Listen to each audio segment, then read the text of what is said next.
তো একটা বিশেষ কেস নিয়ে তুমি ভীষণভাবে ব্যস্ত ছিলে, তুমি এবং তোমার বাবা দুজনেই। কেসটা তোমরা সলভ করো খুব সম্ভবত তারাপীঠে গিয়ে। তো কেসটা কি ঘটেছিল? দেখো, এই ঘটনাটা কতটা ভয়ঙ্কর আমি জানি না, তবে এই ঘটনাটার মধ্যে অনেক বেদনাদায়ক ব্যাপারও রয়েছে। এই ঘটনাটা অ্যাকচুয়ালি শ্রীরামপুরে আমাদের কাছে আসে। কেসটা একটা ছেলেকে তার বাবা মা সবাই মিলে নিয়ে আসে। ছেলেটা বলছে ভয় পাচ্ছে। প্রথম যেদিন সমস্যা শুরু হয়, ভদ্রলোক বেরিয়ে গেছে, ছেলেটি ঘুমোচ্ছিল, শুয়ে রয়েছে। ও হঠাৎ করে বলছে আমার ঘাড়ের কাছে কেউ হাত বোলাচ্ছে।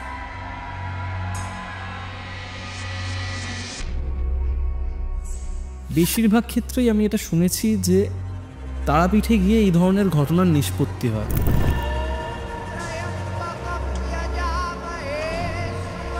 তারাপীঠ জায়গাটার কি মাহাত্ম্য এতটাই বেশি? তারাপীঠকে বর্ণনা করার মতো যোগ্যতা, ক্ষমতা, দর্শন আমার নেই।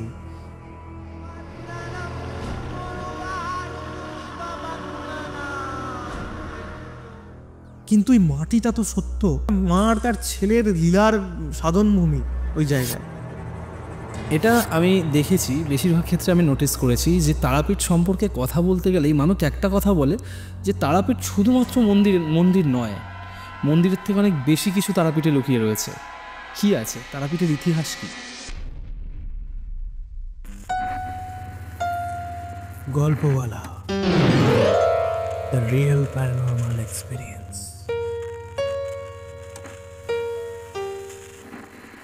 Hello everyone, welcome to Golpowala. আর গল্পওয়ালাতে আজকে ফার্স্ট টাইম আপনারা এক্সপিরিয়েন্স করতে চলেছেন সম্পূর্ণ অন্যরকম একটি হরর স্পিরিচুয়াল পডকাস্ট। কারণ আজ বাদে কাল রাত পোহালেই কৌশিকী অমাবস্যা, আর সেই কারণেই আজকে ভৌতিক ঘটনা যেমন শুনব, তেমন জানব দশমহাবিদ্যার দ্বিতীয় দেবী মা তারার আদিপীঠ তারাপীঠের ইতিহাস। অনেক অজানা তথ্য এবং গুপ্ত ইতিহাস আজকের পডকাস্টে আপনারা জানতে চলেছেন। আর আজকের এই স্পেশাল পডকাস্টে আমাদের স্পেশাল গেস্ট, আমার আপনার সকলের প্রিয় সবুজ কালী মায়ের একমাত্র আহ্বানকারী দেবজ্যোতি দা। তো আজকের এপিসোড আপনারা এই মুহূর্তে কোথা থেকে লাইভ দেখছেন কমেন্ট করে জানান, তার সাথে লাইক বাটনটাও প্রেস করুন। আর আপনারাও যদি চান আপনাদের জীবনে ঘটে যাওয়া কোনো রিয়েল লাইফ প্যারানর্মাল ইনসিডেন্ট আপনারা আমার সাথে এবং গল্পওয়ালা পরিবারের সাথে শেয়ার করবেন, তাহলে অবশ্যই গল্পওয়ালার অফিসিয়াল ইমেল আইডি storyteller@gmail.com অথবা আমার ইনস্টাগ্রাম আইডি storyteller_অরিত্রকে ফলো করে ইনবক্সে ঘটনা লিখে পাঠাতে পারেন। এখন ঘড়িতে রাত্রি 9টা আর আমি অরিত্র থাকছি আপনাদের সাথে মারাত্মক একটা হরর স্পিরিচুয়াল পডকাস্ট নিয়ে।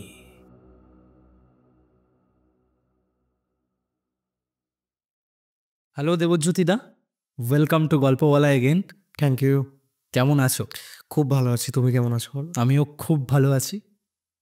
লাস্ট এপিসোডে তুমি যখন এসেছিলে, মানুষ তোমার ঘটনার থেকেও অনেক বেশি পছন্দ করেছিল তোমার বাঁশির সুর। দেখেছি, আমি কমেন্ট পড়েছি। প্রচুর মানুষ কিন্তু তোমাকে আবার দেখতে চেয়েছেন, সেই কারণেই অনেক দিন ধরেই তোমার সাথে কথা বলছিলাম যে তুমি কবে আসবে। তো একটা বিশেষ কেস নিয়ে তুমি ভীষণভাবে ব্যস্ত ছিলে, তুমি এবং তোমার বাবা দুজনেই ভীষণভাবে ব্যস্ত ছিল। ইনফ্যাক্ট কেসটা তোমরা সলভ করো খুব সম্ভবত তারাপীঠে গিয়ে, কারণ আমি যখন তোমার সাথে কথা বলছিলাম তুমি তখন তারাপীঠেই ছিলাম। তো কেসটা কি ঘটেছিল? দেখো, এই ঘটনাটা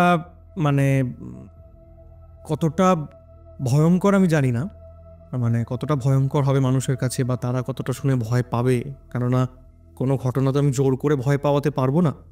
তবে এই ঘটনাটার মধ্যে অনেক বেদনাদায়ক ব্যাপারও রয়েছে।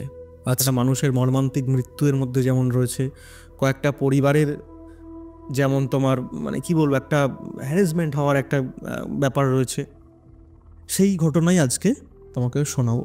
এই ঘটনাটা অ্যাকচুয়ালি শ্রীরামপুর হুগলির শ্রীরামপুরের ঘটনা। আমাদের কাছে আসে কেসটা একটা ছেলেকে তার বাবা মা সবাই মিলে নিয়ে আসে। ছেলেটা বলছে ভয় পাচ্ছে, অহেতুক ভয় পাওয়া, যেটাকে বলে যে কোনো সময় চমকে যাচ্ছে, কাউকে স্যাডও দেখতে পাচ্ছে বাড়ির মধ্যে, এই ধরনের প্রবলেম নিয়ে আমাদের কাছে হঠাৎ করেই শুরু হয়েছে এটা? হ্যাঁ, হঠাৎ করে শুরু হয়েছে, মানে ওরা যখনই ওই বাড়িটায় আসে তখন থেকেই শুরু হয়েছে।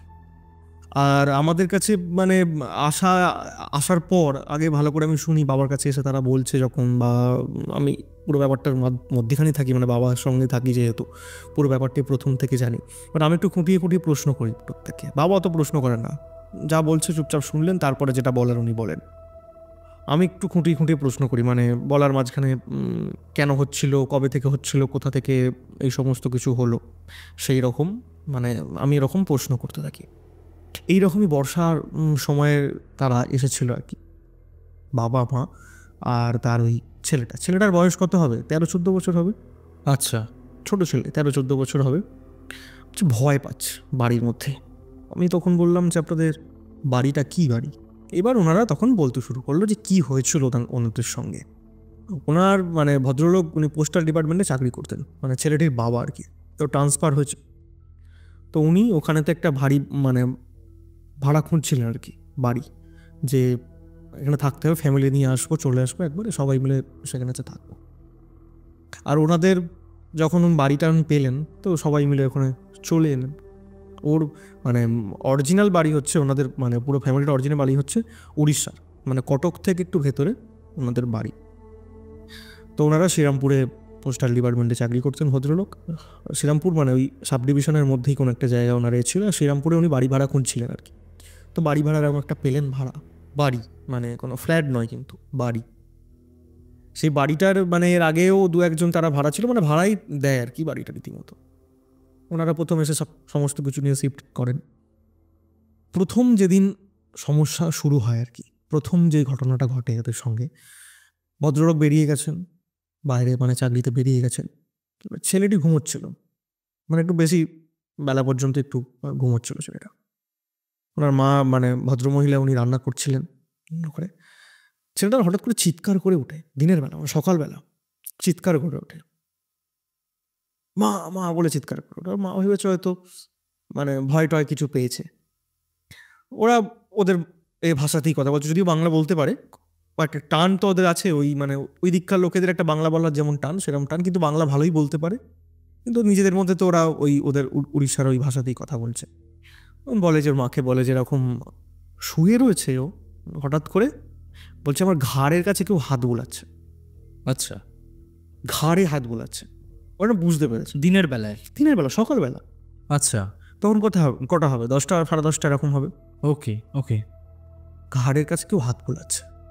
চমকে উঠেছে, ঘুম থেকে ঘুমের করেছিল। মা তখন বলছে যে হয়তো তোর মনের ভুল, এটা মনের ভুল। আচ্ছা, কী বলবে আর, দিনের বেলা এরকম কে হাত বলেছে? তুই নিজেই হাত দিয়ে ফেলেছিস, বা তোর কোনো কিছু ইঁদুর টিঁদুর বা চলে গেছে, কিন্তু বাড়িটা অনেকদিন ধরে পড়েছিল, পরিষ্কার করছে সবাই, এখনও পুরোপুরি পরিষ্কার হয়নি আর কি, পড়েছিল অনেক দিন ধরে, সেই জন্য কিছু হয়, ইঁদুর টিঁদুর চলে গেছে, নাহলে তুই অন্য কোনো কারণে ভয় পেয়েছিস। বলছে না গো মা, আমি বুঝতে পেরেছি যে কেউ একজন আমার ঘাড়ে হাত দিয়েছে। তুমি কি এসেছিলে আমাকে ডাকার জন্য এরকম করে বলছো?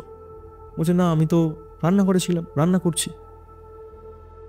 তখন ওটাকে তৎক্ষণাৎ সেটাকে মোটামুটিভাবে চাপা পড়ে যায়।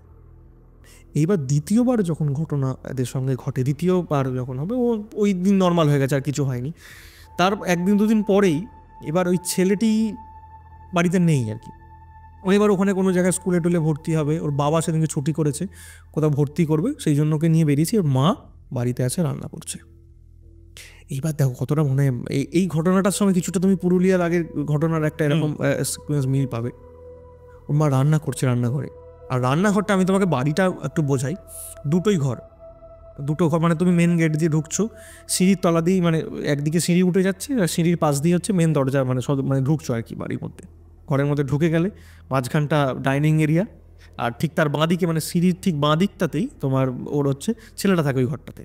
আর তার ঠিক এই পাশটা মানে ডান দিকটা, মানে সোজাসুজি, মানে তুমি যে ঢুকছো সিঁড়ি দিয়ে, ঢুকেই সোজাসুজি যে ঘরটা থাকছে, এরা দুজন থাকতেন। আর ঠিক তার বাঁ দিকে বাথরুমের সঙ্গেই, মানে পাশাপাশি তোমার কিচেন, রান্নাঘর। আর একদম তুমি ঢুকেই ডান দিকে হচ্ছে ওদের ঠাকুর ঘর, ভুলভাল জায়গায় পুরো সব কিছু হয়ে আছে আর কি বাস্তুমতে। এবার ওরা রান্না করছে ভদ্রমহিলা, তার রান্নাঘরে কোনো দরজা নেই, মানে ওপেন স্পেস রান্নাঘর, বাথরুমটা পাশে, তার বাথরুমের মানে বাথরুমের গায়ে দেওয়াল, হ্যাঁ হ্যাঁ, বাথরুমের দেওয়াল থেকেই ওর এদিকে বাইরের দিকটা ওপেন স্পেস পুরো। আর তুমি মানে খুব সাধারণভাবেই এতে ঢুকে যেতে পারো, ডাইনিং থেকে রান্নাঘরে যাতায়াত করা যেতে পারে, কোনো জায়গা বা কিছু ফাঁকা কিছু নেই, মানে ভর্তি কিছু নেই, দেয়াল কিছু নেই। এবার উনি রান্না করছেন ফাঁকা, উনি বলছেন, ভদ্রমহিলা উনি নিজের মুখে বলছেন, মানে উনি প্রথমবার এসেছেন, উনি বলছেন যে আমার অনেকক্ষণ ধরেই মনে হচ্ছে যে কেউ একটা মানে খসখস করে চলছে রান্নাঘরে। ওর ওই ডাইনিং এরিয়াটাতে, রান্নাঘরটা তো আর ডাইনিং এরিয়াটা তো বড়ই, মানে কেউ একজন ওখানে আছে যে মানে মনে হচ্ছে না একটু ঘষে ঘষে চলছে, মানে পা ঘষে ঘষে চললে যেমন হয় না, সেই রকম টাইপের একটা আওয়াজও পাচ্ছে অনেকক্ষণ ধরে। মনে হচ্ছে না কেউ একটা, ও ছাড়াও কেউ আছে ওখানের মধ্যে। আর একটু তো প্রথম দু একবার একা বাড়িতে আছে, নতুন জায়গা, একটু তো ভয় পেয়েছি। কিছুক্ষণ পর চুপ করে গেছে, ওই আওয়াজটা আর হয়নি। ও দেখলো বাইরে, মানে রান্নাঘর থেকে করে এসে দেখলো যে ওখানে তো কিছু নেই, পরিষ্কার, কে থাকবে ওখানে। আবার রান্না করছে, রান্নার মানে খুন্তি নাড়ছে, ও নাড়তে নাড়তে সাউন্ডটা শুনতে পাচ্ছে, একটা ঘসঘস ঘষার আওয়াজ। খুন্তি থামিয়ে দিয়েছে রান্না করে, ভালো করে শুনছে যে কি আওয়াজ হচ্ছে। ও এবার বুঝতে পারছে সিঁড়ি থেকে, মানে ওপর একতলায় বাড়ি, ওপরের সিঁড়ি থেকে কেউ একজন ঘষে ঘষে, পা ঘষে ঘষে নামার একটা আওয়াজ হচ্ছে। ও হয়েছে হয়তো, যেহেতু গোডাউন মতো আছে, মানে মালপত্র সব এনে ওখানে রাখা হয়েছে, সব তো এখনো ফাঁকা করা হয়নি। আর পুরোনো যে বাড়ি ছিল তারও কিছু, মানে তুমি সিঁড়ি দিয়ে উঠছো ছাদের সিঁড়িতে, তার ওপরে যে প্রথম রেস্ট যে জায়গাটা, ওই জায়গাটা কিছু মানে অনেক দিনের কিছু মানে লাগেজ, বাক্স, এই সমস্ত কিছু রাখা ছিল আর কি। ভেতর ইঁদুর টিঁদুর ওর ভেতর থেকে আওয়াজ করছে। উনি ভদ্রমহিলা উনি উঠেছেন সিঁড়ি দিয়ে উঠেছেন। হ্যাঁ, সিঁড়ি দিয়ে উঠেছেন, কোথাও কিছু নেই, পরিষ্কার। এবার উনি নেমে আসছেন, উনি স্পষ্ট বুঝতে পারছেন ওই মানে কেউ এটাকে নামাচ্ছে, লাগেজটাকে। একসঙ্গে দুটো তিনটে একটা পেটি রাখা রয়েছে, তার উপর একটা লাগেজ, তারপর একটা ব্যাগ এরকম রয়েছে। কেউ মনে হচ্ছে ব্যাগটাকে ওপরে ধরে লাগেজটাকে ভেতর থেকে বার করে দিচ্ছে, ঘষরে আনার, বার করে আনানো শুনতে পাচ্ছেন, মানে জাস্ট পিছন ঘুরেছে, সঙ্গে সঙ্গে আবার ঘুরে তাকিয়েছেন, যেমন কার লাগেজ তেমন কার। এবার উনি একটু ভয় পেয়ে গেছেন, উনি তাড়াহুড়ো করে সিঁড়ি থেকে নেমে পড়েছেন। সিঁড়ি থেকে নেমে পড়ে কী করবেন, ফোন করেছেন ওনার হাজব্যান্ডকে, বলছে তোমাদের কত দেরি হবে। বলছে কেন, কি হলো হঠাৎ করে তুমি এরকম বলছো কেন? বলছে না একটু মানে বোধহয় ইঁদুর টিঁদুর ঢুকেছে, কিছু একটা ঢুকে গেছে বাড়ির মধ্যে, এরকম আওয়াজ হচ্ছে। বলছে জানলা ফাল্লা খুলে দাও, দরজা ফরজা খুলে দাও, ইঁদুর বেরিয়ে যাবে বা কিছু ঢুকে গেলে বেরিয়ে যাবে। বলছে না গো, তুমি এসো না, কতটা ভয় পেয়েছে মেনে ভেবে দেখো। বলছে এখনও তো দেরি হবে, এখানে অ্যাডমিশনের ব্যাপার চলছে, কথাবার্তা বলতে হচ্ছে, প্রাইভেট স্কুল, ওদের প্রসিডিওর নানা রকম, টাকা পয়সা সমস্ত কিছু ব্যাপার তো থাকে এখন, সেই সব নিয়ে বলছে একটু দেরি হবে আমাদের যেতে। তো এই ভদ্রমহিলার তো এটা শুনে ভয় ধরে গেছে যে কি হবে আবার। বললো ঠিক আছে, বলে রেখে দিয়েছে। এবার উনি কী করলেন, উনি একটুখানি বাইরে বেরোলেন, বাইরে বেরিয়ে দরজাটা খুলে বাইরে বেরোলেন। আর বাইরেটাতে কিন্তু একদম জমজমাট, খুব যে মানে একদম মানে ভেতর এরিয়া, কোর এরিয়া তা নয়, জমজম মার্কেট, পাশেই মার্কেট। উনি বাইরেটা বেরোলেন, বাইরে বেরিয়ে কিছুক্ষণ দাঁড়ান, দরজাটা খুলে দাঁড়ালেন ভয় কাটানোর জন্য আর কি। উনি আবার দরজা বন্ধ করে ঢুকে পড়ে। এবার কতক্ষণ একটা মহিলা বাইরের মধ্যে দাঁড়িয়ে থাকবে দুপুরবেলা, উনি ঢুকে পড়েছেন। এবার রান্না করলেন, বাকি যেটুকু রান্না ছিল রান্নাকে, এবার স্নান করতে যাবেন উনি। স্নান করতে ঢুকেছে, শাওয়ার চলছে, শাওয়ারের জলের আওয়াজকে ছাপিয়ে উনি বাইরে শুনতে পাচ্ছেন কিছু খসড়ে খসড়ে যাওয়ার আওয়াজ, সেম আওয়াজ। এবার উনি পাচ্ছেন যেন কেউ রান্নাঘর আর এই বাথরুমের ওইটুকু এরিয়ার মধ্যে কেউ ঘষড়ে ঘষড়ে যাচ্ছে, মানে ওনার বাথরুমের বাইরে আর কি ধরতে গেলে। আর মেঝেতে ঘষানোর আওয়াজ, ওই ধরনের ব্যাগ বা জাতীয় ওই সমস্ত কিছু না হলে তো একটা মানুষ পায়ে কত পা ঘষে চলবে, যে আওয়াজ হবে এরকম, অত জোরে আওয়াজ হবে সম্ভব নয়। তো উনি শাওয়ারটাকে বন্ধ করে দিয়েছেন, বন্ধ করে দিয়ে আবার শুনছেন ভালো করে, বাথরুমের দরজার কাছে এসে না শুনছেন। উনি বুঝতে পারছেন না কিসের আওয়াজ হচ্ছে। বাড়িতে কেউ নেই, উনি দরজাটা খুলে দিয়েছেন, খুলে উঁকি মেরে দেখছেন যে কোথাও কিছু নেই। এবার তো পাগলের মতো মানে কি হচ্ছে আমি দেখতে পাচ্ছি না, আওয়াজ হচ্ছে এরকমভাবে, কিচ্ছু দেখতে পাওয়া যাচ্ছে না, খুব মুশকিলের ব্যাপার। উনি স্নান টান কমপ্লিট করেছেন, করে বেরিয়ে এসছে। তারপরে কিছুক্ষণ পরে ওরা দুজন চলে এসেছে, বলছে এই ব্যাপার, আমি অনেকক্ষণ প্রায় 2-2.5 ঘন্টা ধরে আমার সঙ্গে এরকম হচ্ছে, বাড়ির মধ্যে এরকম হচ্ছে। ভদ্রলোক সব বিশ্বাস কিচ্ছু মানেন না আর কি, তখন সেই সময় কিচ্ছু মানতেন না।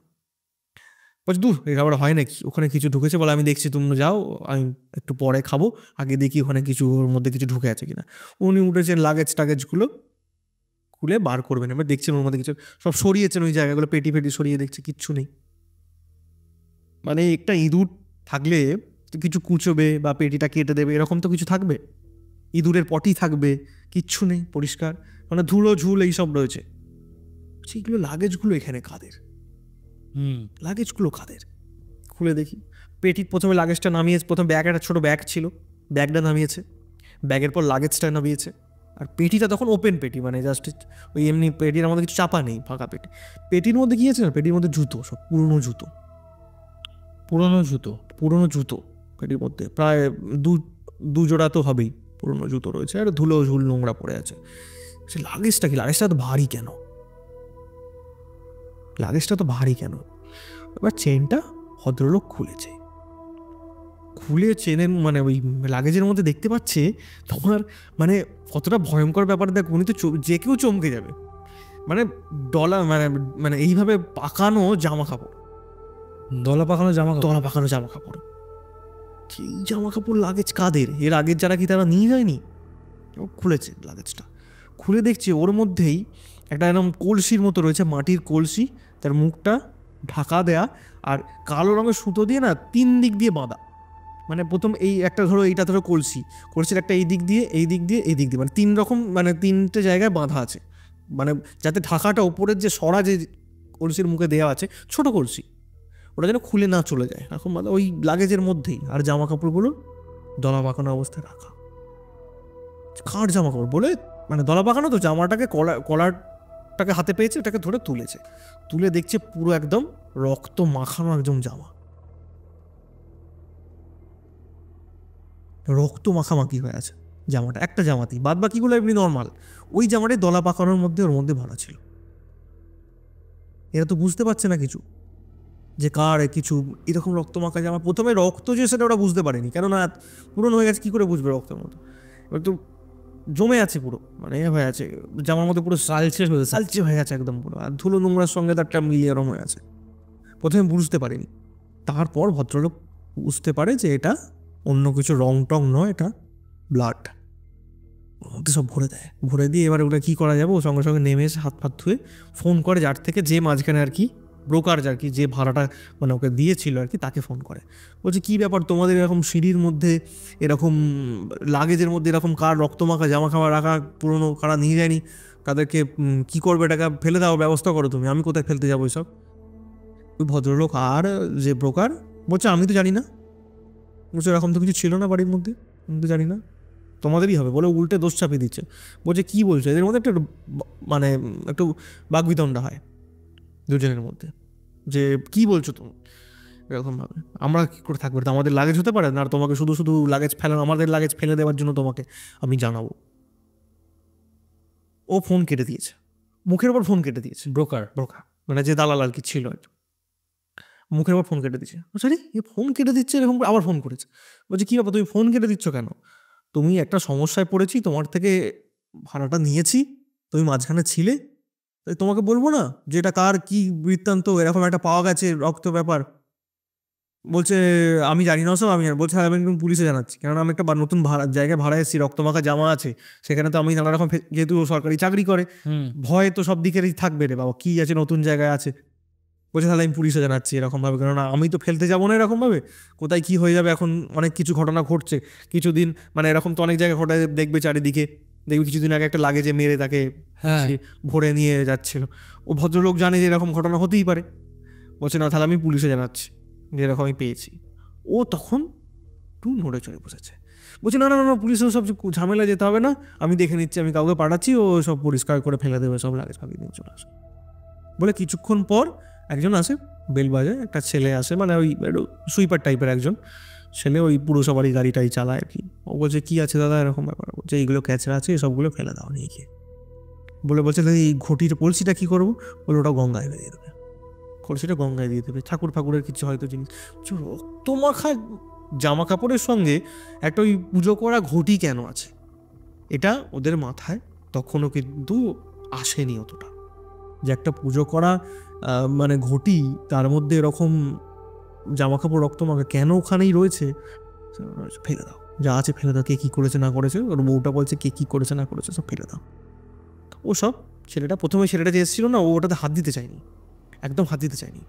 বলছে কিচ্ছু নেই, ও তো এমনি ছিল, ওর মধ্যে পুজো ছিল, রাখা ছিল, ঘর জলে দেওয়ার জন্য রাখা ছিল, তুমি নিয়ে দিও বলে ওখান থেকে ও নিয়ে চলে গেছে জামা কাপড়।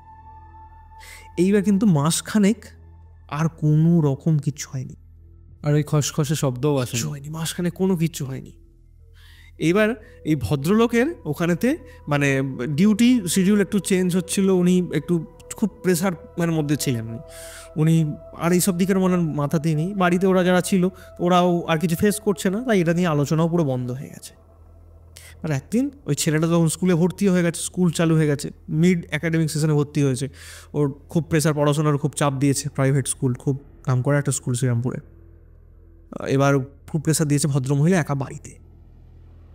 প্রথমে সন্ধ্যের সময় হয়ে গেছে, ছেলেটা পড়তে গেছে একটা জায়গায়, মানে 1 মাস পরেই এই ঘটনাটা শুরু হচ্ছে। এবার শুনুন, ছেলেটা পড়তে গেছে একটা জায়গায়, এবার ভদ্রমহিলা বাড়িতে রয়েছে, তখনও কিন্তু এ আসেনি আর কি, মানে ভদ্রলোক ডিউটি থেকে আসেনি।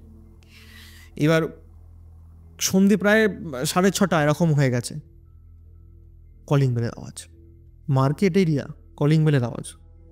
উনি বাইরে বেরিয়েছেন, দরজা খুলেছেন, দেখছেন কেউ নেই, কেউ নেই, বেল বেজেছে অন্তত কেউ নেই, কেউ নেই।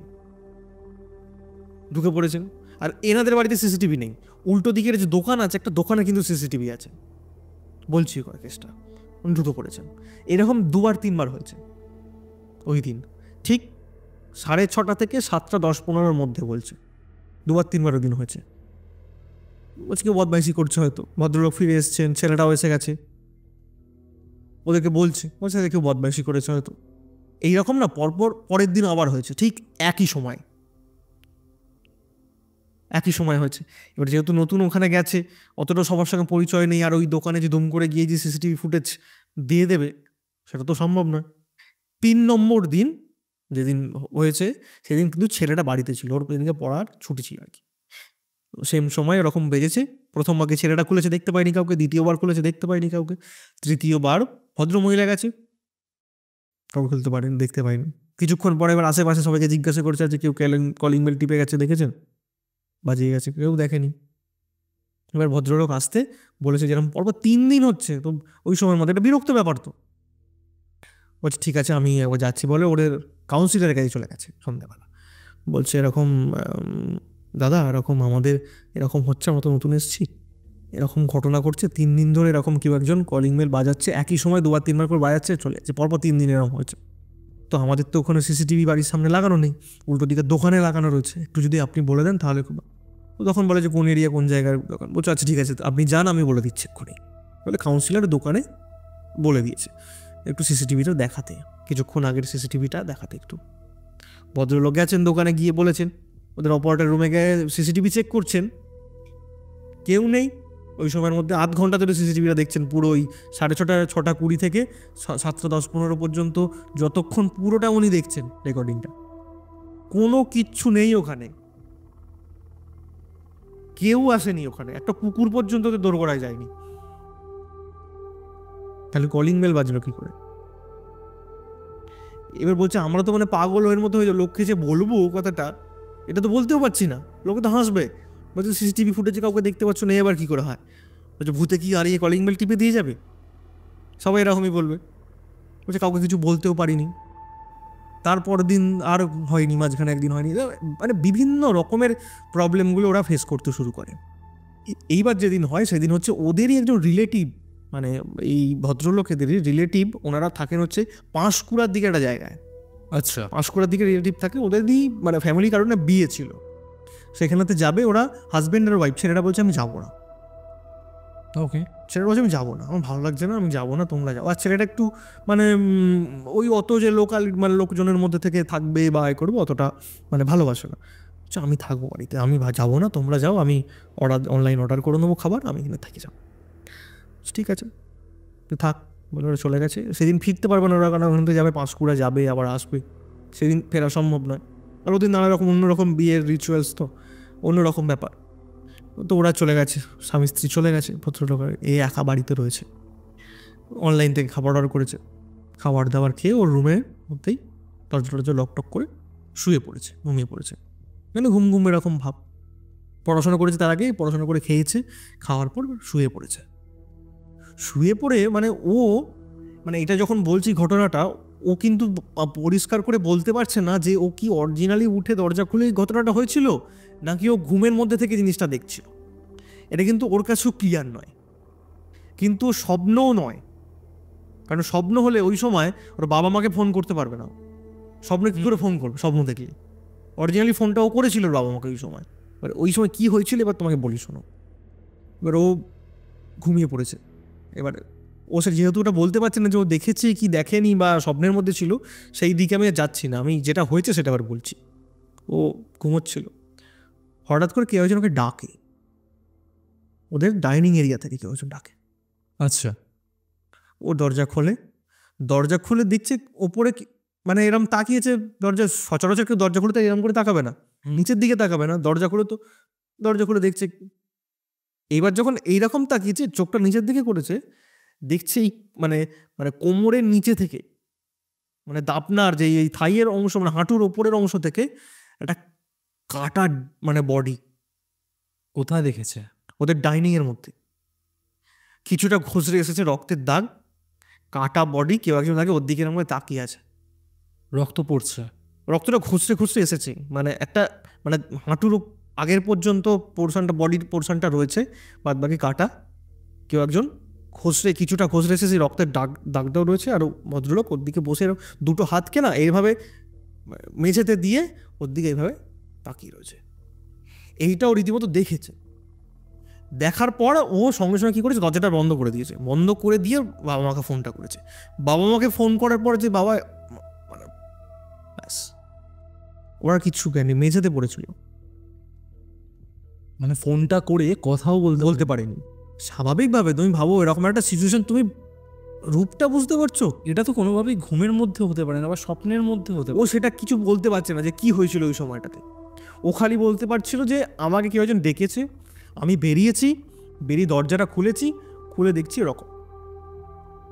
তারপর দরজা বন্ধ করেছে। ওই পর্যন্ত মনে আছে বাবা মাকে ফোনটা করেছে, আর ফোনটা রিং হয়েছিল বাবা মার ফোনেতে। পরের দিন সকালবেলা ওরা এসে যখন কলিং অনেকবার বাজাতে হয়, ফোন করে, তারপর ছেলেটার জ্ঞান ফেরে, ও উঠে দরজা খোলে।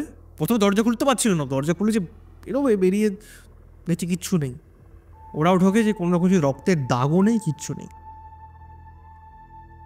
তখন এবার বাবা মা আবার দুয়ে 4 করার চেষ্টা করছে যে এই যে প্রথম দিনের তোমার ঘোষের আওয়াজ, তারপরে হলো তোমার কলিং বেলের আওয়াজ, তারপরে ছেলের সঙ্গে প্রথম দিন হয়েছিল ছেলের ঘাড়ে হাত বোলানো, তারপর মানে ছেলের সঙ্গে দ্বিতীয় ইনসিডেন্ট এরকম দেখা, মারা যাবে তো ভয়ে, হার্ট ফেল করে যাবে তো এরকম যদি এরকম ঘটনা ঘটে।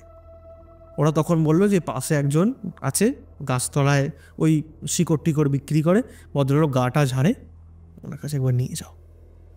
ওরা একজন কেউ মানে যে বাড়ির কাজ টাজ করতে আসে, সে বলেছে ওখানে নিয়ে যাও, একটু গা ফা ঝাড়িয়ে আনো, ভয় টয় পেয়েছে তো। কাজের লোককে কিন্তু বলেনি যে এই বাড়ির মধ্যে এইসব হচ্ছে, কারণ কাজের লোক তো কাজ করতে আসবে না। কিন্তু বলে যে একটু ভয়টাই পাচ্ছে, বোধহয় কোথাও গেছিলো সন্ধ্যের দিকে, একটু হাওয়াটা লেগেছে, এইসব বলে খোঁজ করেছে যে কেউ একজন আছে কিনা। বলছে হ্যাঁ একজন আছে, শিকড় টিকড় বিক্রি করে, আর ভদ্রলোক ঘাটা ঝাড়ে আর কি, ওষুধ দেয় আর কি, বলে তার কাছে গেছে। ওখানে গিয়ে গাটা ঝাড়িয়েছে, জল পোড়া তেল পোড়া সব দিয়েছে, দিয়ে ও চলে এসছে। ও চলে আসার পর রাত থেকে ওর বেদম জ্বর, ধুম দিয়ে জ্বর একদম। পরের দিন সকালবেলা আস্তে আস্তে এবার ওষুধ খেয়েছে, 2-1 দিনের মধ্যে ও নর্মাল জ্বরের মতোই ছিল, ও ঠিক হয়ে গেছে, আর কোনো রকম কিন্তু অসুবিধা কিছু হয়নি। এবার ও রাত্রে একা আর ঘরের মধ্যে শুতে পারছে না, ভয়, ট্রমা। যখনই চোখ বুঝছে তখনই তো ওই পড়বে, এটা মনে পড়ছে। আমি যখন শুনছিলাম ওই ঘটনা থেকে, আমার এখনও ওর ওই বক্তব্যটা মনে আছে, যে ওই রকম বডির যে বিবরণটা দিয়েছিল, এটা আমারই তো চোখের সামনে ভাসছে, আর ও তো নিজের চোখে দেখেছে, তাই না? এবার ওখানে বেশ কিছুদিন নর্মাল হয়ে গেছে। এবার ও স্কুলে এখন 2-1 দিন হয়ে গেছে, সুস্থ হয়ে গেছে, চলে গেছে। এর ভদ্রমহিলা রান্না করে বাড়ির মধ্যে রয়েছে, টিভি দেখছেন, উনি ডাইনিংয়ে বসেই টিভি দেখছেন। মানে ওনাদের সোফাটা রয়েছে, সোফার পেছনে বেশ কিছু স্পেস রয়েছে ঘরে যাওয়ার, আর মাঝখানে হচ্ছে ডাইনিংয়ের মাঝখানে সোফাটা বসানো রয়েছে, মানে ডাইনিং স্পেসটা। আর চেয়ার টেবিলগুলো, খাবার যে ডাইনিং টেবিলটা, সেটা কিন্তু রান্নাঘর লাগানো আছে।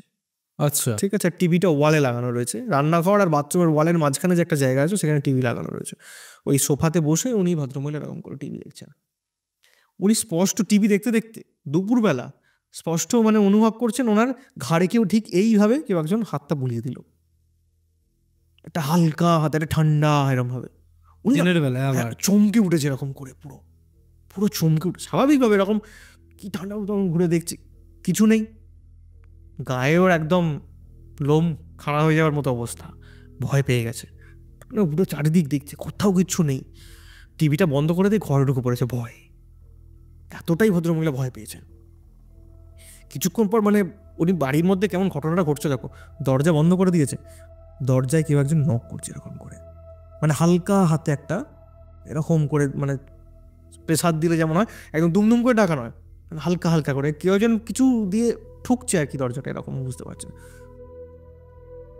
আর উনি তো ভয়ে তো হত্যারাম খাচ্ছে, ফোনটাকে আবার উনি ওই সোফাতে ফেলে চলে এসেছেন, আর যেতেও পারছেন না। দরজাই খুলতে পারছেন না ভয়েতে। এবার এরকম করে রীতিমতো সিটিয়েছে, মানে এরা আর অজ্ঞান হয়ে যাবে, তো অজ্ঞান হয়ে যাবে এরকম পরিস্থিতি, হঠাৎ করে ফোনটা বাজ্য শুনতে পাচ্ছে ডাইনিংয়ে, যে ফোন বাজছে,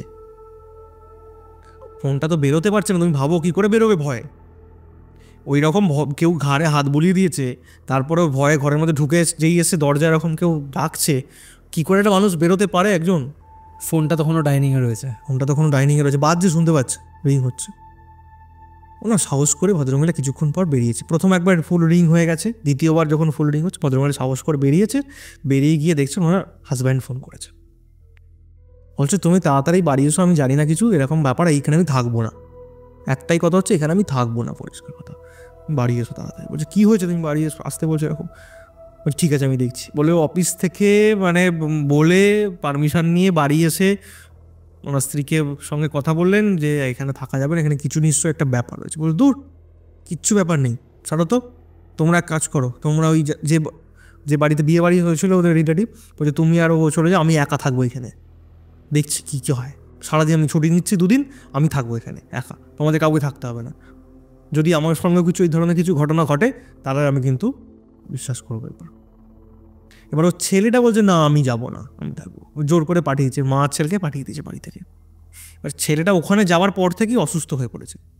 আচ্ছা, ও খালি বলছে, ওর এটা মানে খালি বলছে আমার গায়ে কেউ হাত বোলাচ্ছে, এবার বলছে কেউ ভয় পাচ্ছি, আমি কাউকে দেখতে পাচ্ছি, ও দাঁড়িয়ে রয়েছে জানালার পাশে, কাউকে দেখতে পাচ্ছি, আর ওই সবসময় ওর চোখের মধ্যে যেটা ভাসছে ওই আধখানা, রাস্তা দিয়ে চলছে মনে হচ্ছে না কেউ আধখানা রকম বসে আছে একটা মানুষ, কাটা সবসময় সব জায়গায় দেখতে পাচ্ছে, যার জন্য রাস্তাঘাট চলাফেরার সময় সাইকেল নিয়ে যাচ্ছে ধরো, ওরকম বলছে আমি সামনে দেখতে পাচ্ছি যেন কেউ যেন বসে আছে রাস্তার উপরে, এরকমভাবে রীতিমতো দুর্ঘটনা ঘটে যাবে, ওইরকম ভয় পাচ্ছে, তো ওখানে নিয়ে চলে গেছে, ওকে ওখানে করে হচ্ছে।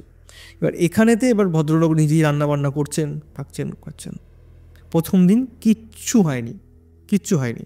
এবারও ফোন করে সন্ধ্যেবেলা, মানে তার পরের দিন সন্ধ্যেবেলা ফোন করে স্ত্রীকে বলছে দূর তোমাদের সব যত মন গড়া কথাবার্তা, এখানে সব কিচ্ছু হয় না, আমি এখানে আছি, কিচ্ছু হয়নি, এক ফোঁটা কোনো রকম কোনো আওয়াজও নেই, কিচ্ছু হয়নি, ওসব তোর চলে এসো কালকে, কিচ্ছু হবে না, ওসব কিচ্ছু নেই, ওসব ফালতু জিনিস, আর আমার কিছু থাকলেও আমার কাছে এসে সে সাহস নেবে, এই সমস্ত একটু বীরত্বের ভাব দেখিয়ে কথাবার্তা বলছে।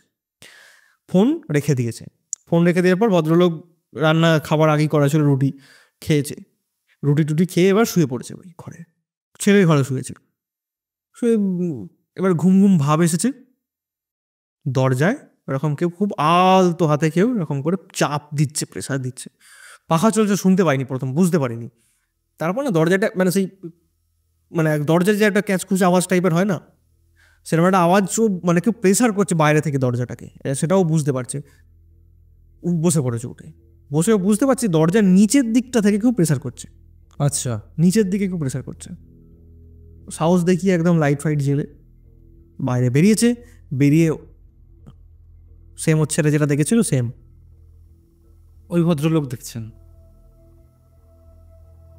এরকম আধখানা ব্যক্তি, মানে ওর একদম দরজাটা খুলেছে, দৌড়গোড়া সামনে একদম এইভাবে এরকম করে তাকিয়ে আছে ওর দিকে,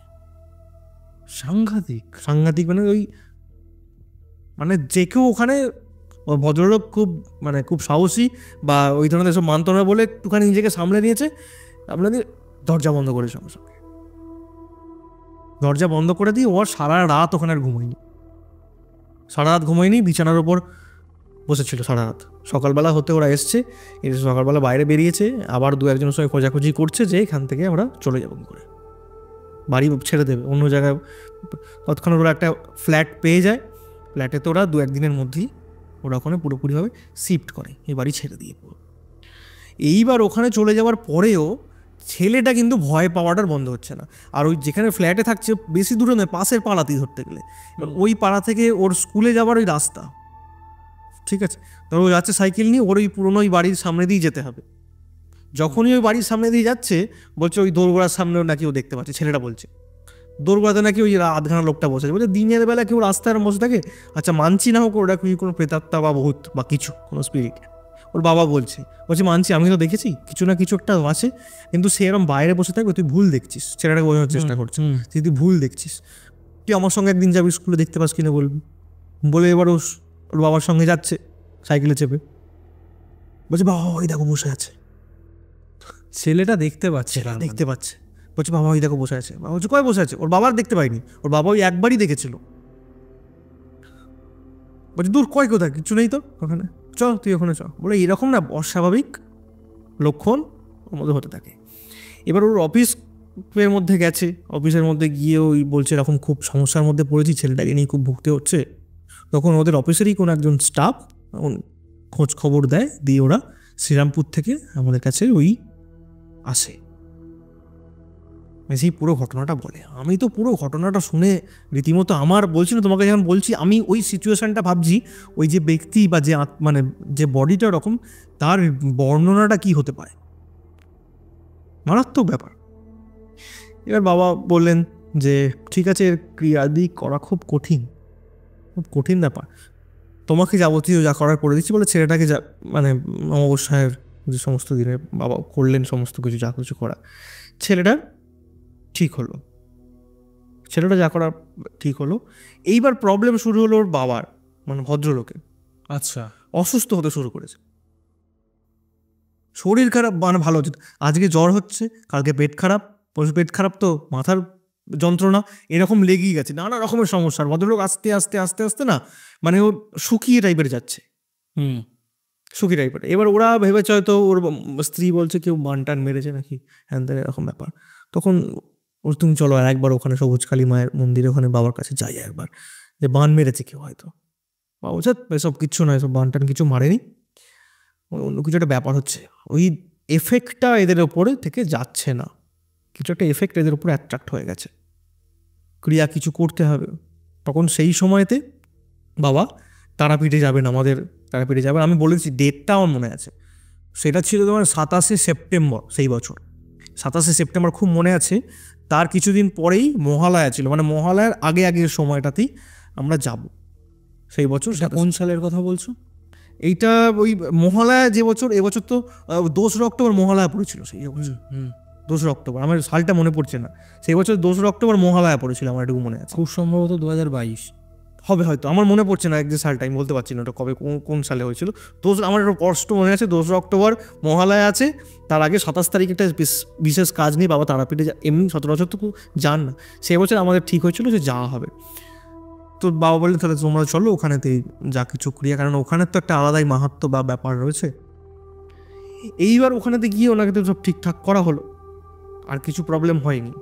এবার ওখানকার একজন বাসিন্দা, মানে ওই জায়গাকার ওই পাড়ারই বাসিন্দা, যে কিন্তু আমাদের বাবার খুব পুরনো সময় একজন বাবার শিষ্য ছিলেন বা প্রথম দিককার শিষ্য, ওনার সঙ্গে থাকতেন, ওনার সঙ্গে আসা যাওয়া করতেন, আর মাঝে মধ্যে মন্দিরে যেতেন আর কি। শ্রীরামপুর থেকে প্রচুর মানুষজন যেতেন, একটা সময় বাবার প্রচুর শিষ্য ছিল শ্রীরামপুরে, এখন মারা গেছেন অনেকে। একজন ছিলেন যিনি খুব নামকরা একজন মানে জ্যোতিষী ছিলেন, এবং বাবার প্রথম শিষ্য উনি। বাবাকে স্বপ্নে দেখে বাবার কাছে পৌঁছে গিয়েছিলেন। তখন তো স্বপ্নে দেখেছিলেন, মানে এত তখন ফোনের যুগ নেই, আমাদের তখন ফোন ছিল না, তখন কিচ্ছু নয়, উনি স্বপ্নে দেখেছেন, অ্যাড্রেসও জানতেন না এরকম কিছু। উনি হঠাৎ বাড়িতে এসে, বাবা সেদিন ছিলেন না, উনি চলে গেছেন হঠাৎ করে কি, মাকে বলছেন যে এরকম উনি আছেন, ঠাকুরমশাই আছেন? বলছে বাবা নেই তো, বাজারে গেছেন, আসতে সময় লাগবে। বলছে আমি বসছি। এই বাবা যেই এসেছেন, আসার পর না পাদর বলছে এই তো আমি আপনাকেই তো দেখেছি, মানে স্বপ্নে দেখেছেন, বাবা ওনাকে দীক্ষা দিচ্ছেন, অ্যাড্রেসও উনি স্বপ্নে দেখেছেন। এটা মানে ভাবাই যাবে না, অকল্পনীয় ব্যাপার। হ্যাঁ, আমি ওটাই ভাবছি। উনি সেই সময়কার খুব ভালো একজন জ্যোতিষী ছিলেন। উনি ওনার মানে শিষ্য এখনও অনেক, যারা নাম করা অনেকে তার শিষ্য, মানে বাবাকে দাদু বলে অনেকে এরকম। তো উনি হচ্ছেন বাবার প্রথম শিষ্য। তো উনি গান বাজনাও করতেন। তো সেই সূত্র ধরে ওনার সঙ্গে প্রচুর লোকজন আসতো শ্রীরামপুর থেকে। এবার ওই পাড়ারই একজন বাসিন্দা কারণ বাবার কাছে মাঝে মধ্যেই আসতো, এমনি মাকে পুজো দিতে আসতো, গল্প পুজো করতো, বসে পুরোনো দিনের কথা বলতো, বলে আবার চলে যেত। এবার ওই ভদ্রলোককে ওখানেতে আমি জিজ্ঞাসা করি যে আচ্ছা দাদা, তোমাদের এখানে এরকম একটা জায়গা আছে, এরকম বাড়ি, এরকম আমি তো শুনে নিয়েছি জায়গাটার অ্যাড্রেসটা, এরকম পরিত্যক্ত একটা বাড়ি আছে, একতলা বাড়ি, এরকম ভাড়া টাড়া দেয়। বলছে হ্যাঁ রমেশদার বাড়ি। রমেশদার বাড়ি মানে? বলছে ওই বাড়ির যে মালিক ছিল আমাদের পাড়ারই বাসিন্দা আর কি, ভদ্রলোক মাছের বাজার করতে মানে মাছের বাজার করবে বলেন ভোরবেলা বেরিয়েছিলেন। ওনার বাড়িতে একটা অনুষ্ঠান ছিল, ভোরবেলা মার্কেটে যাবেন, অনেকটা মাছ তোলার ব্যাপার আছে, মাছ নিতে যাচ্ছিলো। আর মাছেরই যে 407 যে গাড়িগুলো হয় না, গাড়ি নিয়ে ফেরি থেকে মাছ তুলে নিয়ে যায়, ওই গাড়ি ওনাকে রান্নাবার করে দেয়, উঠে যায় ওপর দিয়ে গাড়ি। ওই রমেশদার ওপরে উঠে যায়, মাছেরই গাড়ি, মাছ কিনতে যাচ্ছে, মাছেরই গাড়ি ওনার ওপর দিয়ে উঠে যায়। বলছে বডিটা প্রায় 2 হাতখানার মতো হয়েছিল, খুব মর্মান্তিক দৃশ্য। বলছে ওনার পুরো বডি কিচ্ছু হয়নি, মুখ টুক একদম কিচ্ছু হয়নি, কিন্তু বডি না মানে দাবড়ার পর থেকে পুরো কেটে যায় আর কি। প্রায় চাকা এতটাই, গাড়িটা ভারী ছিল, স্পিডে ছিল, অনেকটা ঘষড়ে নিয়ে যায়, ওপর দিয়ে সাইকেলের ওপর দিয়ে তুলে দেয়, মানে এরকমভাবে মারা যায়। বছর বাড়িটা তারপর থেকে আমরা শুনেছি ওখানে কেউ ভাড়া হিসেবে টিকতে পারিনি। বলো কি এই ব্যাপার, ওই বাড়ির মধ্যে এরকম ঘটনা ঘটেছে, এই কেসটা আমাদের কাছে এসেছিল। তারপর জানি না ওই বাড়িটা ঠিকঠাক কিছু করা হয়েছে কিনা, বা বাড়ির আর কেউ ওখানে ভাড়া থাকে কিনা। তো এই ঘটনা এই তারাপীঠে গিয়ে লাস্টে ওদেরকে ওই সমস্ত দিক থেকে ঠিক করা হলো। দেখো ঘটনাটা হয়তো সেই লেভেলে খুব টেরিফিক টাইপের হন্টিংস ছিল না, কিন্তু খুব প্যাথেটিক। এইটাই তোমাকে আমি প্রথমবার বললাম, ভীষণ প্যাথেটিক। কারণ যেই মানুষটা জানতো না তার 10 মিনিট আগে তার যেভাবে মৃত্যু হয়েছে, তার 2 মিনিট আগেও জানতো। মানে এটা একদম সিনেমার মতো না? তুমি ভাবো একজনকে মাছ কিনতে যাচ্ছে, মাছের বাজারই করতে যাচ্ছে, মাছেরই গাড়িতে সে তার এক্স্যাক্টলি জীবনটা চলে গেল। আর তুমি যেহেতু তারাপীঠের কথা বললে, আমি না একটা জিনিস নোটিস করেছি, অনেকের সাথেই তো হরর পডকাস্ট করছি, অনেকের ঘটনা শুনছি, অনেক অ্যাস্ট্রোলজার, তান্ত্রিক অনেকেই আসে। বেশিরভাগ ক্ষেত্রেই আমি এটা শুনেছি যে তারাপীঠে গিয়ে এই ধরনের ঘটনার নিষ্পত্তি হয়। তারাপীঠ জায়গাটার কি মাহাত্ম্য এতটাই বেশি? দেখো তুমি যদি বলো মানে ভূস্বর্গ কাকে বলা হয়, আমরা সবাই সৌন্দর্যের জন্য কাশ্মীরকে বলে থাকি, তারাপীঠকে বর্ণনা করার মতো যোগ্যতা, ক্ষমতা, দর্শন আমার নেই। এবং তারাপীঠ কতটা ক্ষমতার জায়গা বা ওই জায়গাটার কতটা মাটিটার, আমি বলছি না যে সেখানে গেলেই সবাই যে সব ঠিক করে দেয়, কেননা আলোর তো অন্ধকার আছেই, মানুষ তো বিভিন্ন রকমের ধান্দাবাজি চারদিকে ভরে গেছে, কিন্তু এই মাটিটা তো সত্য। এই মাটিটার মানে মা ছেলের একটা, মা আর তার ছেলের লীলার সাধনভূমি ওই জায়গায়। এবং অনেকে এটাকে তারাপীঠকে মানে সিদ্ধপীঠ বলে থাকে। এই বিষয়ে আমি পড়াশোনা করতে গিয়ে বা রিসার্চ করতে গিয়ে দেখেছি, কিন্তু বেশি ক্ষেত্রে প্রামাণ্য জায়গা কিন্তু তারাপীঠ কিন্তু সতীপীঠ। এবার আমি ব্যক্তিগতভাবে বিশ্বাস করি তারাপীঠ সতীপীঠ। এবং এই তারাপীঠ সম্বন্ধে, ওই জায়গার সম্বন্ধে তুমি তো জানোই, আমাদের সাধক বামদেবেরই ঘরানা, মানে শিষ্য পরম্পরা। যেমন বামাখ্যাপার শিষ্য ছিলেন মহাত্মা মণিমোহন গোস্বামী, বসিরহাটের তারাখ্যাপা, যিনি বামাখ্যাপার অত্যন্ত প্রিয় শিষ্য ছিলেন। তার শিষ্য মানে অর্থাৎ এই মণিমোহন গোস্বামী তারাখ্যাপার শিষ্য হচ্ছেন বোধানন্দপুরী, আর বোধানন্দপুরীর একমাত্র শিষ্যই হচ্ছেন আমার বাবা। তো সেই সূত্রে ওই তারাখ্যাপার মানে হাতের লেখা কিছু পুঁথি বা তন্ত্রের কিছু পূজা পদ্ধতি বা ওই বামদেবের মুখনিসৃত কিছু জিনিস, ওই সূত্র ধরে আমাদের কাছে সেগুলো রয়েছে। এবং ওই সূত্র ধরে মানে বাবার গুরুদেবের কাছ থেকে বাবা যেমন শুনেছেন, এরকম তখনকার যে কাহিনিগুলো, যেগুলো তুমি হয়তো কোনো বইয়েতে পাবে না, কোনো যারা লেখক লিখেছেন বা রিসার্চ করেছেন তারাপীঠকে নিয়ে, সেই জায়গায় পাবে না, অনেক জায়গায় পাবে না। সেই সমস্ত ঘটনাও কিন্তু ছোটোবেলা থেকে তো শুনে আসছি, সেগুলো জানি। তাই তারাপীঠকে নিয়ে বলতে গেলেই মানে খুব ভালো লাগে, মানে আলাদাই একটা অনুভূতি তো হয়, এমনই একটা জায়গা। তাহলে তারাপীঠ নিয়ে আজকে আমরা কিছু কথা বলি। আমার মনের মধ্যে তারাপীঠ নিয়ে কিন্তু অনেক প্রশ্ন আছে।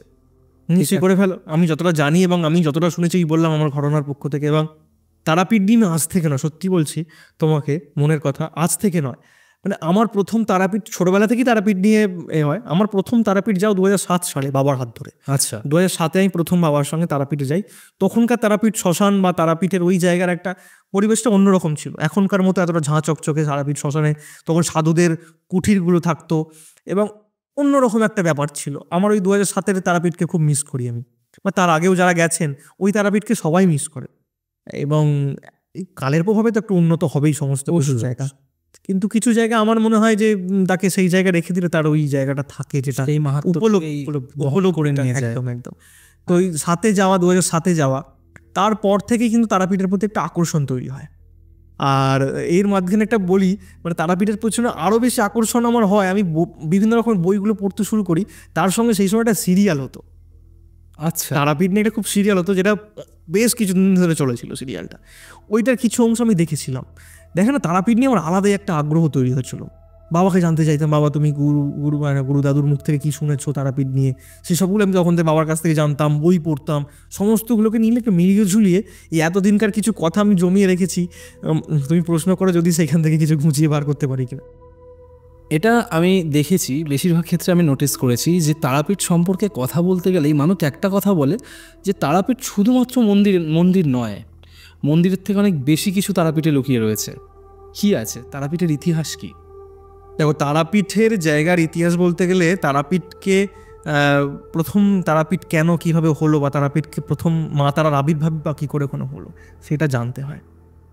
এবার ওখানে যে সিদ্ধপীঠ কি সিদ্ধপীঠ নয় কি সতীপীঠ, ওটা এর পরে বলছি, সেকেন্ড পার্টটাই বলছি। প্রথমে বশিষ্ঠদেবের কাহিনী দিয়ে শুরু করি। আচ্ছা, কারণ হচ্ছে প্রথম তারাসিদ্ধ সাধক বশিষ্ঠ আরাধিত তারা বলাই হচ্ছে শিলাময়ী যত্র তারা। বশিষ্ঠদেবের কাহিনী তোমাকে দিয়ে শুরু করতে হয়। বশিষ্ঠদেব তো ব্রহ্মার মানসপুত্র ছিলেন।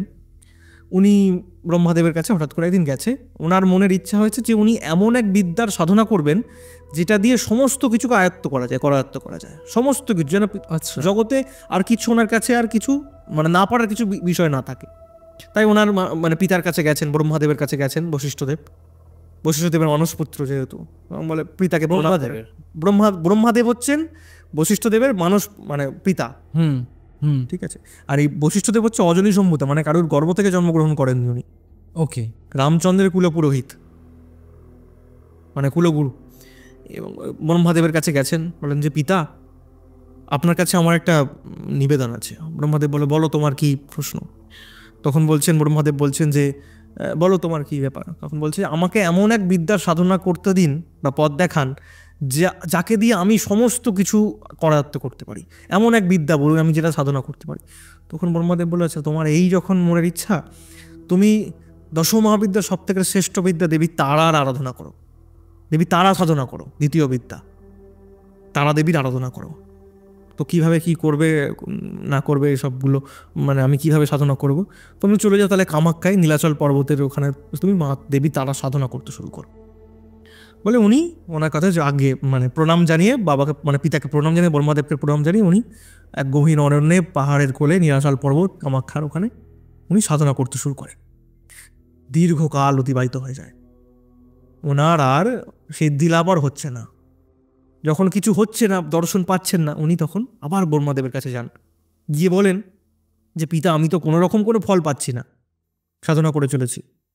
বলছে তুমি যাও, তুমি ওই সাধনাই করতে থাকো, ঠিক দেবী তারা সাধনা খুব কঠিন, তুমি চলে যাও, আবার ওখানে তুমি সাধনা করতে পারবে।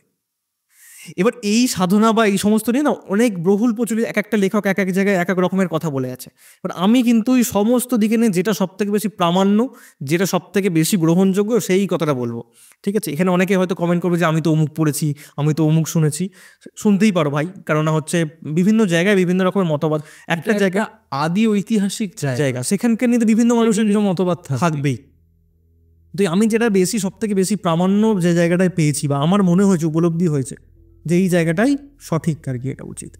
তখন ব্রহ্মাদেব মানে বশিষ্ঠ মুনি আবারও গিয়ে ওখানে সাধনা শুরু করে। সাধনা শুরু হওয়ার পর উনি আবারও বিফল। তখন উনি ক্রোধান্বিত হয়ে রেগে গিয়ে উনি তারা মন্ত্রে অভিশাপ দান করেন যে তোর মন্ত্র একদিন কুমন্ত্রে পরিণত হবে, আর এই মন্ত্রে কেউ কোনোদিন সিদ্ধি লাভ করতে পারবে না। উনি মা তারাকে অভিশাপ দেন? মা তারার ওই মন্ত্রে অভিশাপ দেন। আচ্ছা, তো তোর মন্ত্র কুমন্ত্রে পরিণত হবে, আর এই মন্ত্রে কেউ কোনোদিন সিদ্ধি লাভ করতে পারবে না। তখন ক্রোধান্বিত হয়েছে, তখন একটা দৈব বাণী উনি শুনতে পান যে বর্ষ বৈশিষ্ট্য, তুমি বৃথাই এই মন্ত্রে অভিশাপ দিচ্ছ, কারণ তোমার উচ্চারণে ভুল ত্রুটি রয়েছে, বীজ মন্ত্র উচ্চারণে ত্রুটি রয়েছে, এবং তুমি প্রথমে আগে বীরাচার ভাব শিখে এসো। মানে তারা সাধনা করতে গেলে বীরা ভাব শিখতে হবে, তোমাকে বীরাচারী সাধনা করতে হবে, চিরাচার তন্ত্র শিখতে হবে। তখন কি করা যায়, এইসব দৈব বাণীটা উনি শুনলেন। এটা শোনার পর উনি চলে গেলেন ব্রহ্মাদেবের কাছে, গিয়ে বলেন যে বাবা, আমি তো এরকম পিতা, আমি তো অভিশাপ দিয়ে ফেলেছি মন্ত্রে, আর তারপরে আমি এই দৈব বাণী পেয়েছি, তুমি খুব অন্যায় করে ফেলেছো, তুমি যাও মহাদেবের কাছে যাও, মহাদেব যদি এই মন্ত্রের শাপোদ্ধার তোমায় দয়া করে দেন, তারপর তুমি গিয়ে মহাদেবই তোমাকে পথ দেখিয়ে দেবেন। উনি তো মহাদেবের কাছে গেছেন, মহাদেবের কাছে কাকুতি গুণতি করেছেন, মহাদেব বলেছেন ঠিক আছে তুমি শাপোদ্ধার, উনি করে দেন। শাপোদ্ধার করে দেওয়ার পর ওই মন্ত্র, এবং ওনাকে বলেন যে তুমি চলে যাও তোমার মহাচীনে, তিব্বতে, ওখানে গিয়ে বুদ্ধরূপী জনার্দন, শ্রীবিষ্ণু, স্বয়ং শ্রীবিষ্ণুর অবতার রূপ আছে, উনি ওখানে ওই বুদ্ধরূপী জনার্দন রূপে উনি ওখানে রয়েছেন। ওনার কাছ থেকে তুমি গুপ্ত চিরাচার তন্ত্রে তুমি বীরাচারী ভাব শিখে এসো, বীরাচার তন্ত্র শিখে এসো। মহাদেবের আদেশ নিয়ে, আজ্ঞা নিয়ে, প্রণাম করে উনি ওই উদ্দেশ্যে তিব্বত উদ্দেশ্যে বেরিয়ে পড়েছেন। ওখানে উনি যখন গিয়ে পৌঁছলেন, খুঁজে পাচ্ছেন না আর কি, জনার্দনকে কিছুতেই খুঁজে পাচ্ছেন না। তখন দেখছেন একজন একদম বয়স্ক একটা মানুষ, চারিদিকে নারী পরিবৃত্ত অবস্থায় রয়েছেন, যারা অর্ধনগ্ন, তারা সুরাপান করছে, শূকরের মাংস খাচ্ছে, নানা রকম এইসব মানে একটা উচ্ছৃঙ্খল এর মধ্যে ওনারা নিজেদের মতো সাধনা করছেন। এবার এটাকে দেখে না উনি নাক সিটকন, কেন ওনার বলে এই বাবা কি। আর বশিষ্ঠমুনি হচ্ছেন একদম সনাতনী, একদম মানে ওই শুদ্ধ মানে চারে পূজা পাঠ করা আর কি যাকে বলে, এই সমস্ত কিছু একদম মানে বৈদিক মতে পূজা পাঠ করবেন, এই সব ব্যাপার তার কাছে ওটা খুবই ঘৃণ্য লেগেছে। এ বাবা এ কি বলে, নাক সিটকন। নাক সিটকানোর ফলে কি হয়, এখানে আবার দুটো মত কাজ করছে। দুটো ঘটনা আমি বলবো, যেহেতু একটু গল্পের মতো ব্যাপারটা, দুটো ঘটনাই বলবো। যদিও একটা ঘটনা আমার প্রমাণ্য নয়, ওই নাক সিটকন, তারপর ওই বুদ্ধরূপী জনার্দন ওনার কাছে আসেন, বলে তুমি এসব করো না, বীরাচারী তন্ত্রের শেখার অনেক কিছু পদ্ধতি রয়েছে, এই সমস্ত ভাবের মধ্যে থেকেই তোমাকে এর ঊর্ধ্বে উঠতে হবে, এই সমস্ত ভাবে কাম ভাববে মানে না মিশে গিয়ে তোমাকে এর ঊর্ধ্বে উঠে সমস্ত রিপুকে জয় করতে হবে, এটাই বীরাচার ভাব শিক্ষা বলে। এরকম করে আমি ডিটেল বলছি না এই সমস্ত বিষয়, বীরাচারের অনেকটা ব্যাপার রয়েছে, সেই দিকে গেলে অনেক বড় হয়ে যাবে আলোচনা। তো এইভাবে তোমাকে সাধনা করতে হবে, তারপর তুমি গিয়ে তারা সাধনা করতে পারো। তো তারপর ওনার কাছ থেকে উনি সমস্ত কিছু বীরাচারী ভাব শেখেন, বীরাচারী মানে সাধনা করেন গিয়ে। তারপর ওখান থেকেও বলেন যে আদেশ পান যে তুমি চলে যাও এখান থেকে বক্রেশ্বরের ঈশানে, বক্রেশ্বরের ঈশানে বৈদ্যনাথের পূর্বে, আচ্ছা, দ্বারকা নদীর তীরে, ওখানে শ্বেত শিমুল বৃক্ষের নিচে তুমি ওখানে আসন স্থাপন করে ওখানে দেবী তারা সাধনা করো। উনিও নির্দেশ পান, তুমি এখানে চলে যান সাধনা করতে। এবার এর মাঝখানে দেখো আরও একটা ঘটনা আছে এর মধ্যেখানে গল্পের মতো, যদিও এটা আমার বিশ্বাসযোগ্য নয়, কারণ একটা অত বড় সাধক বশিষ্ঠ মুনির এই পরিণতি হতে পারে না। উনি আবারও যখন ওই বুদ্ধরূপী এখানে এসে দেখলেন ওই রকম নারী পরিবৃত্ত অবস্থা এইসব চলছে, উনি আবার ওখানে নাক সিটকন মানে কুকথা বলেন। এই সমস্ত কুকথা সকল শুনতে পায়, মানে ওই যে জনার্দনের যারা বীরাচার সাধক ছিলেন আরও, তারা শুনতে পান, তারা ক্রোধান্বিত হয়ে বশিষ্ঠ মুনিকে অভিশাপ দেয় যে তুমি এই জন্মে আর তারা মন্ত্রে সিদ্ধি লাভ করতে পারবে না, তোমাকে পরের জন্ম পর্যন্ত অপেক্ষা করতে হবে। বলে ওই সাধকদের অভিশাপে বলা হচ্ছে তারাপীঠেরই একজন মানে তারাপীঠ মানে ওই জায়গাকারই একজন মানে রাজা ছিলেন, রাজা চন্দ্রচূড় এবং তার স্ত্রী হরাবতী। এই রাজা চন্দ্রচূড় এবং তারাবতী, রাজা চন্দ্রচূড় এবং তারাবতীর যিনি একজন মানে ওই জমিদারের যিনি গিন্নি তারাবতীর একজন মানে পরিচালিকা ছিলেন, তার নাম হচ্ছে হরাবতী, দাসী আর কি। তো ওখানে ওর জন্মগ্রহণ হয় বশিষ্ঠ মুনি পড়েছেন। এই জন্মগ্রহণ হওয়ার ইতিহাস আছে। চন্দ্রচূড় রাজার মানে স্ত্রী প্রতিদিন একটা জঙ্গলের পাশে একটা শিব মন্দিরে পুজো দিতে যেতেন, আর তার সঙ্গে ওই দাসীকে হরাবতীকে নিয়ে যেতেন। দুজনেই কিন্তু অপরূপ সুন্দরী, একদম দুজনেই। এবার ওখানেই একজন কুবুদ্ধ নামে একজন মানে তোমার লক্ষ্যভ্রষ্ট সাধক উনি থাকতেন, আর উনি দিন দিন লক্ষ্য করতেন রানীকে। আচ্ছা, একদিনকে রানী মন্দির থেকে পুজো দিয়ে বেরোচ্ছেন, রানীর পথ আটকায় ওই কুবুদ্ধ, ওই সাধক মানে লক্ষ্যভ্রষ্ট সাধক আর কি, চরিত্রহীন। বলেন যে আপনাকে আমি কামনা করছি, না হলে কিন্তু আপনার ক্ষতি হয়ে যেতে পারে। তখন এই কথা শুনে তো তৎক্ষণাৎ কী করবে বুঝতে পারে, ঠিক আছে আপনার এতে সাধক বলেছেন আর ক্ষতি হয়ে যাবে, ঠিক আছে আপনার প্রস্তাবে আমি রাজি, এইসব বলে এবার বাড়ি চলে এসে কান্নায় ভেঙে পড়েছে, যেতে হবে, না গেলে তো সর্বনাশ হয়ে যাবে। এই সমস্ত কথা শুনে হরাবতী তখন পরিচালককে বলেন যে রানিমা আপনি চিন্তা করবেন না, আপনার মানে বেশ ধরে আমি যাও, বলছি তুমি বাঁচালে আমাকে। বলি হরাবতী যায় ওই সাধকের কাছে, তারপর ওই ধরনের তার সঙ্গে পাশবিক অত্যাচার করে ওই কুবুদ্ধ, তারপরে যে সন্তান জন্মগ্রহণ করেন তিনি হচ্ছেন ওই অভিশাপপ্রাপ্ত বশিষ্ঠমুনি। ছোট থেকেই ওনার যেহেতু অভিশাপের কথা মনে ছিল যে সাধক, উনি ছোটো থেকেই কিন্তু নিজেকে সেইভাবে তৈরি করেছেন, তৈরি করে পুনরায় আবার উনি বড় হয়েছেন, হয়ে আবার গিয়ে তিব্বতে গিয়ে চীনাচার তন্ত্রে ওই বিরাচারী সাধনা শিখে তারপরে এসে তারা আমায় সিদ্ধি লাভ করেছে। এই ঘটনাটা কিন্তু আমার কাছে প্রামাণ্য নয়, কিন্তু এই ঘটনাটা বিভিন্ন জায়গায় উল্লেখ আছে, আমি সেই জন্য সবাইকে শুনিয়ে দিলাম আর কি। তো এবার উনি তো ওখানে চলে গেছেন, শ্বেত শিমুল বৃক্ষের তলায় বসেছেন ওই বক্রেশ্বরের ঈশানে, হ্যাঁ, আর তোমার বৈদ্যনাথের পূর্বে আর দ্বারকা নদীর তলে। ওই গাছ খুঁজলেন, গাছটা খুঁজতে বিভৎস বড় গাছ, বিশাল বড় গাছ, শিমুল গাছটা। একসময় বলা হতো ওই শ্বেত শিমুল গাছটা একসময় নাকি রামপুরা স্টেশন থেকে নাকি দেখা যেত, তাই? হ্যাঁ, তারাপীঠ শ্মশানের গাছটা রামপুরা স্টেশন থেকেও নাকি দেখা যেত, এরকমও লোককথা আছে। সেরকম বিশাল ব্যাপার, গাছটার নিচে উনি আসন স্থাপন করেন, আর তো ভয়ঙ্কর জঙ্গল, শিয়াল মানে ভয়ঙ্কর, হায়না থেকে শুরু করে মানুষ খেকো সমস্ত কিছু আছে ওর মধ্যে। উনি আসন স্থাপন করে ভয়ঙ্কর জায়গায় উনি সাধনা করতে শুরু করলেন। দীর্ঘকাল সাধনা করার পর দেবী তারা তুষ্ট হলেন, দেবী তারা ওনাকে দর্শন দিলেন। দর্শন দিয়ে বললেন যে তুমি কী রূপে এখানে দর্শন পেতে চাও, মানে আমাকে কি, প্রথমে উনি বলছে, দৈববাণী বললেন তুমি কী রূপে দর্শন পেতে চাও। বলছে মা আপনি তো দ্বিতীয় বিদ্যা তারা, আপনি তো তারা নাম হয়েছে, আপনি তারিণী তারা, মানে আপনি মহাদেবের সেই বিষ জ্বলন থেকে তাকে স্তনদুগ্ধ পান করিয়েছিলেন, সেই ত্রিতাপ নাশ করেছিলেন তার, তাই আপনার নাম তারা। আমি সেই মাতৃরূপে আপনার দর্শন পেতে চাই, আপনার মাতৃরূপে দর্শন পেতে চাই। বল তথাস্তু বলে মা তারা ওনাকে মাতৃরূপে দর্শন দিলেন। মানে বর্ষ বলো তোমার যে কোনো 3টে মনোবাঞ্ছা তুমি জানাও। তখন বশিষ্ঠ মুনি বলেছিলেন যে আজ থেকে আপনি এই রূপেই শিলাময়ী এখানে হিসেবে এখানে রয়ে যাবেন। এই যে আমাকে যে রূপে দর্শন দিলেন, এই শিলারূপে আপনি এখানে রয়ে যাবেন। আর 11 সহস্র সাধক যেন আমার পর এখানে সাধনায় সিদ্ধি লাভ করতে পারে, আর 3 লক্ষ জপে যেন তাদের সাধনা সিদ্ধি লাভ হয়। এই 3টে বর উনি চেয়ে নেন। মা তারা ওনাকে বলেন তথাস্তু করে উনি চলে যান। সেখান থেকে উনি পঞ্চমুণ্ডে আসন স্থাপন করেছিলেন ওখানে, যে পঞ্চমুণ্ডিটাকে সহস্রমুণ্ডিটা এরকম কিছু একটা আরও আপগ্রেড করেছিলেন সাধক বামদেব। উনি ওখান থেকে চলে যান। এই হচ্ছে তারাপীঠে দেবী তারার আবির্ভাব তিথি। তারাপীঠ নিয়ে তুমি একটা কথা বলছিলে যে এটা সতীপীঠ বা শক্তিপীঠ এরকম কিছু একটা বলছি, ওটাকে অ্যাকচুয়ালি কি বলা হয়, মানে তারাপীঠকে অ্যাকচুয়ালি কি বলা হয়, শক্তিপীঠ বলা হয় না সতীপীঠ বলা হয়? সবাই তো এমনি শক্তিপীঠ বলে, কিন্তু এর একটা জায়গায় মহাদেবের বর্ণনা আছে, দেবী পার্বতী সঙ্গে কথোপকথন হচ্ছে মহাদেবের, যে এমন কোনো জায়গা আছে যেখানে গেলে সবাই সিদ্ধি লাভ করতে পারে। তখন মহাদেব এক জায়গায় কথা বলেন যে যখন সতীর দেহত্যাগ হয়, যখন ওই দেহ নিয়ে যখন প্রলয় নৃত্য মহাদেব নাচছেন, প্রলয় নৃত্য করছেন, তখন তো বিষ্ণুর খণ্ডে বিভিন্ন জায়গায় পড়ে ঊর্ধ্ব নয়নতারা নাকি ওখানে পতিত হয়েছিল। আচ্ছা, ওখানে ঊর্ধ্ব নয়নতারাটা ওখানে পতিত হয়েছিল। তারপর যখন তার ওই সতীর মানে দেহত্যাগের পর শিব যখন এখন বিহ্বল হয়ে পড়েন একদম সমস্ত দিক থেকে, তখন উনি সতীকে আবার ফিরে পাওয়ার জন্য সাধনা করবেন বলে মনস্থির করেন এবং ওখানে গিয়ে সাধনা করতে শুরু করেন। তারাপীঠের ওই শ্বেত শিমুলের ওখানে গিয়ে বসে মহাদেব সিদ্ধি মানে সাধনা করেছিলেন, এমন ঘটনার কথা উল্লেখিত রয়েছে। তারপর দেবী তারা ওনাকে দর্শন দেন, দর্শন দিয়ে বলেন যে আপনি সতীকে আবারও ফিরে পাবেন অন্য রূপে, আপনি আপনার সাধনা সিদ্ধি লাভ হয়েছে, আপনি আবার পুনরায় সতীকে ফিরে পাবেন অন্য রূপে, পার্বতী রূপে আবার উনি ফিরে পেলেন।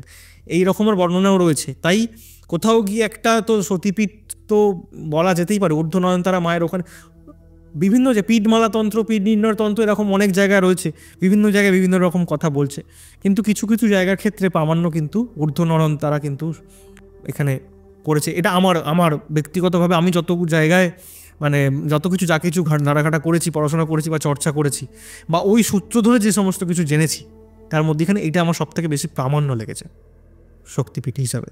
আর তারপরে তো মা তারার আবির্ভাব ওখানে তো ছিলই শিলাময়ী রূপে, সেই শিলাখণ্ড তো আজও আমরা দেখতে পাই।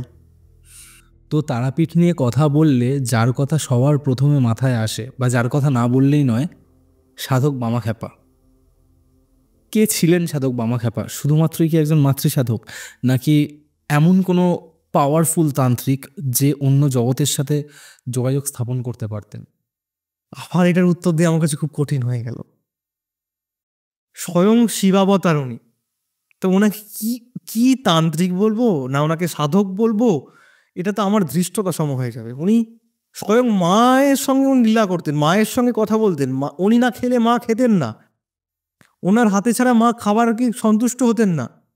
তাহলে উনি কি কোনো তান্ত্রিক? বা আজকাল তো একটু মানে পডকাস্ট এলে অনেকে তান্ত্রিক হয়ে যাচ্ছে, তান্ত্রিক বলে ওনাকে কি করে কি বলি বলো তো? এটা মানে উনি মা ওনার মানে ওনাকে কোলে নিয়ে থাকতেন, তাহলে আর কি বলা যায় মানে তাকে কে ছিলেন উনি? ওনার লীলা ছড়িয়ে রয়েছে তারাপীঠ জুড়ে, বিভিন্ন জায়গায় বিভিন্ন রকমের উনি লীলা দেখিয়ে গেছেন।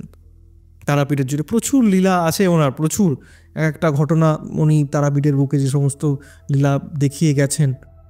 আজকে তারাপীঠের এত মানুষ যায়, এত মানুষ ওই জায়গায় এত মানুষ আজকে মানে তারা করে খাচ্ছে বা তাদের সংসার চলছে, কত মানুষের জীবিকা হচ্ছে। একটা ওই মানুষটা কি এমন করে গেছেন ওই জায়গায়, তুমি ভেবে দেখো এবার। তাই এবার ওনাকে আমি কি বলি? তান্ত্রিক বলবো না সাধক বলবো না কি বলবো? উনি স্বয়ং শিব।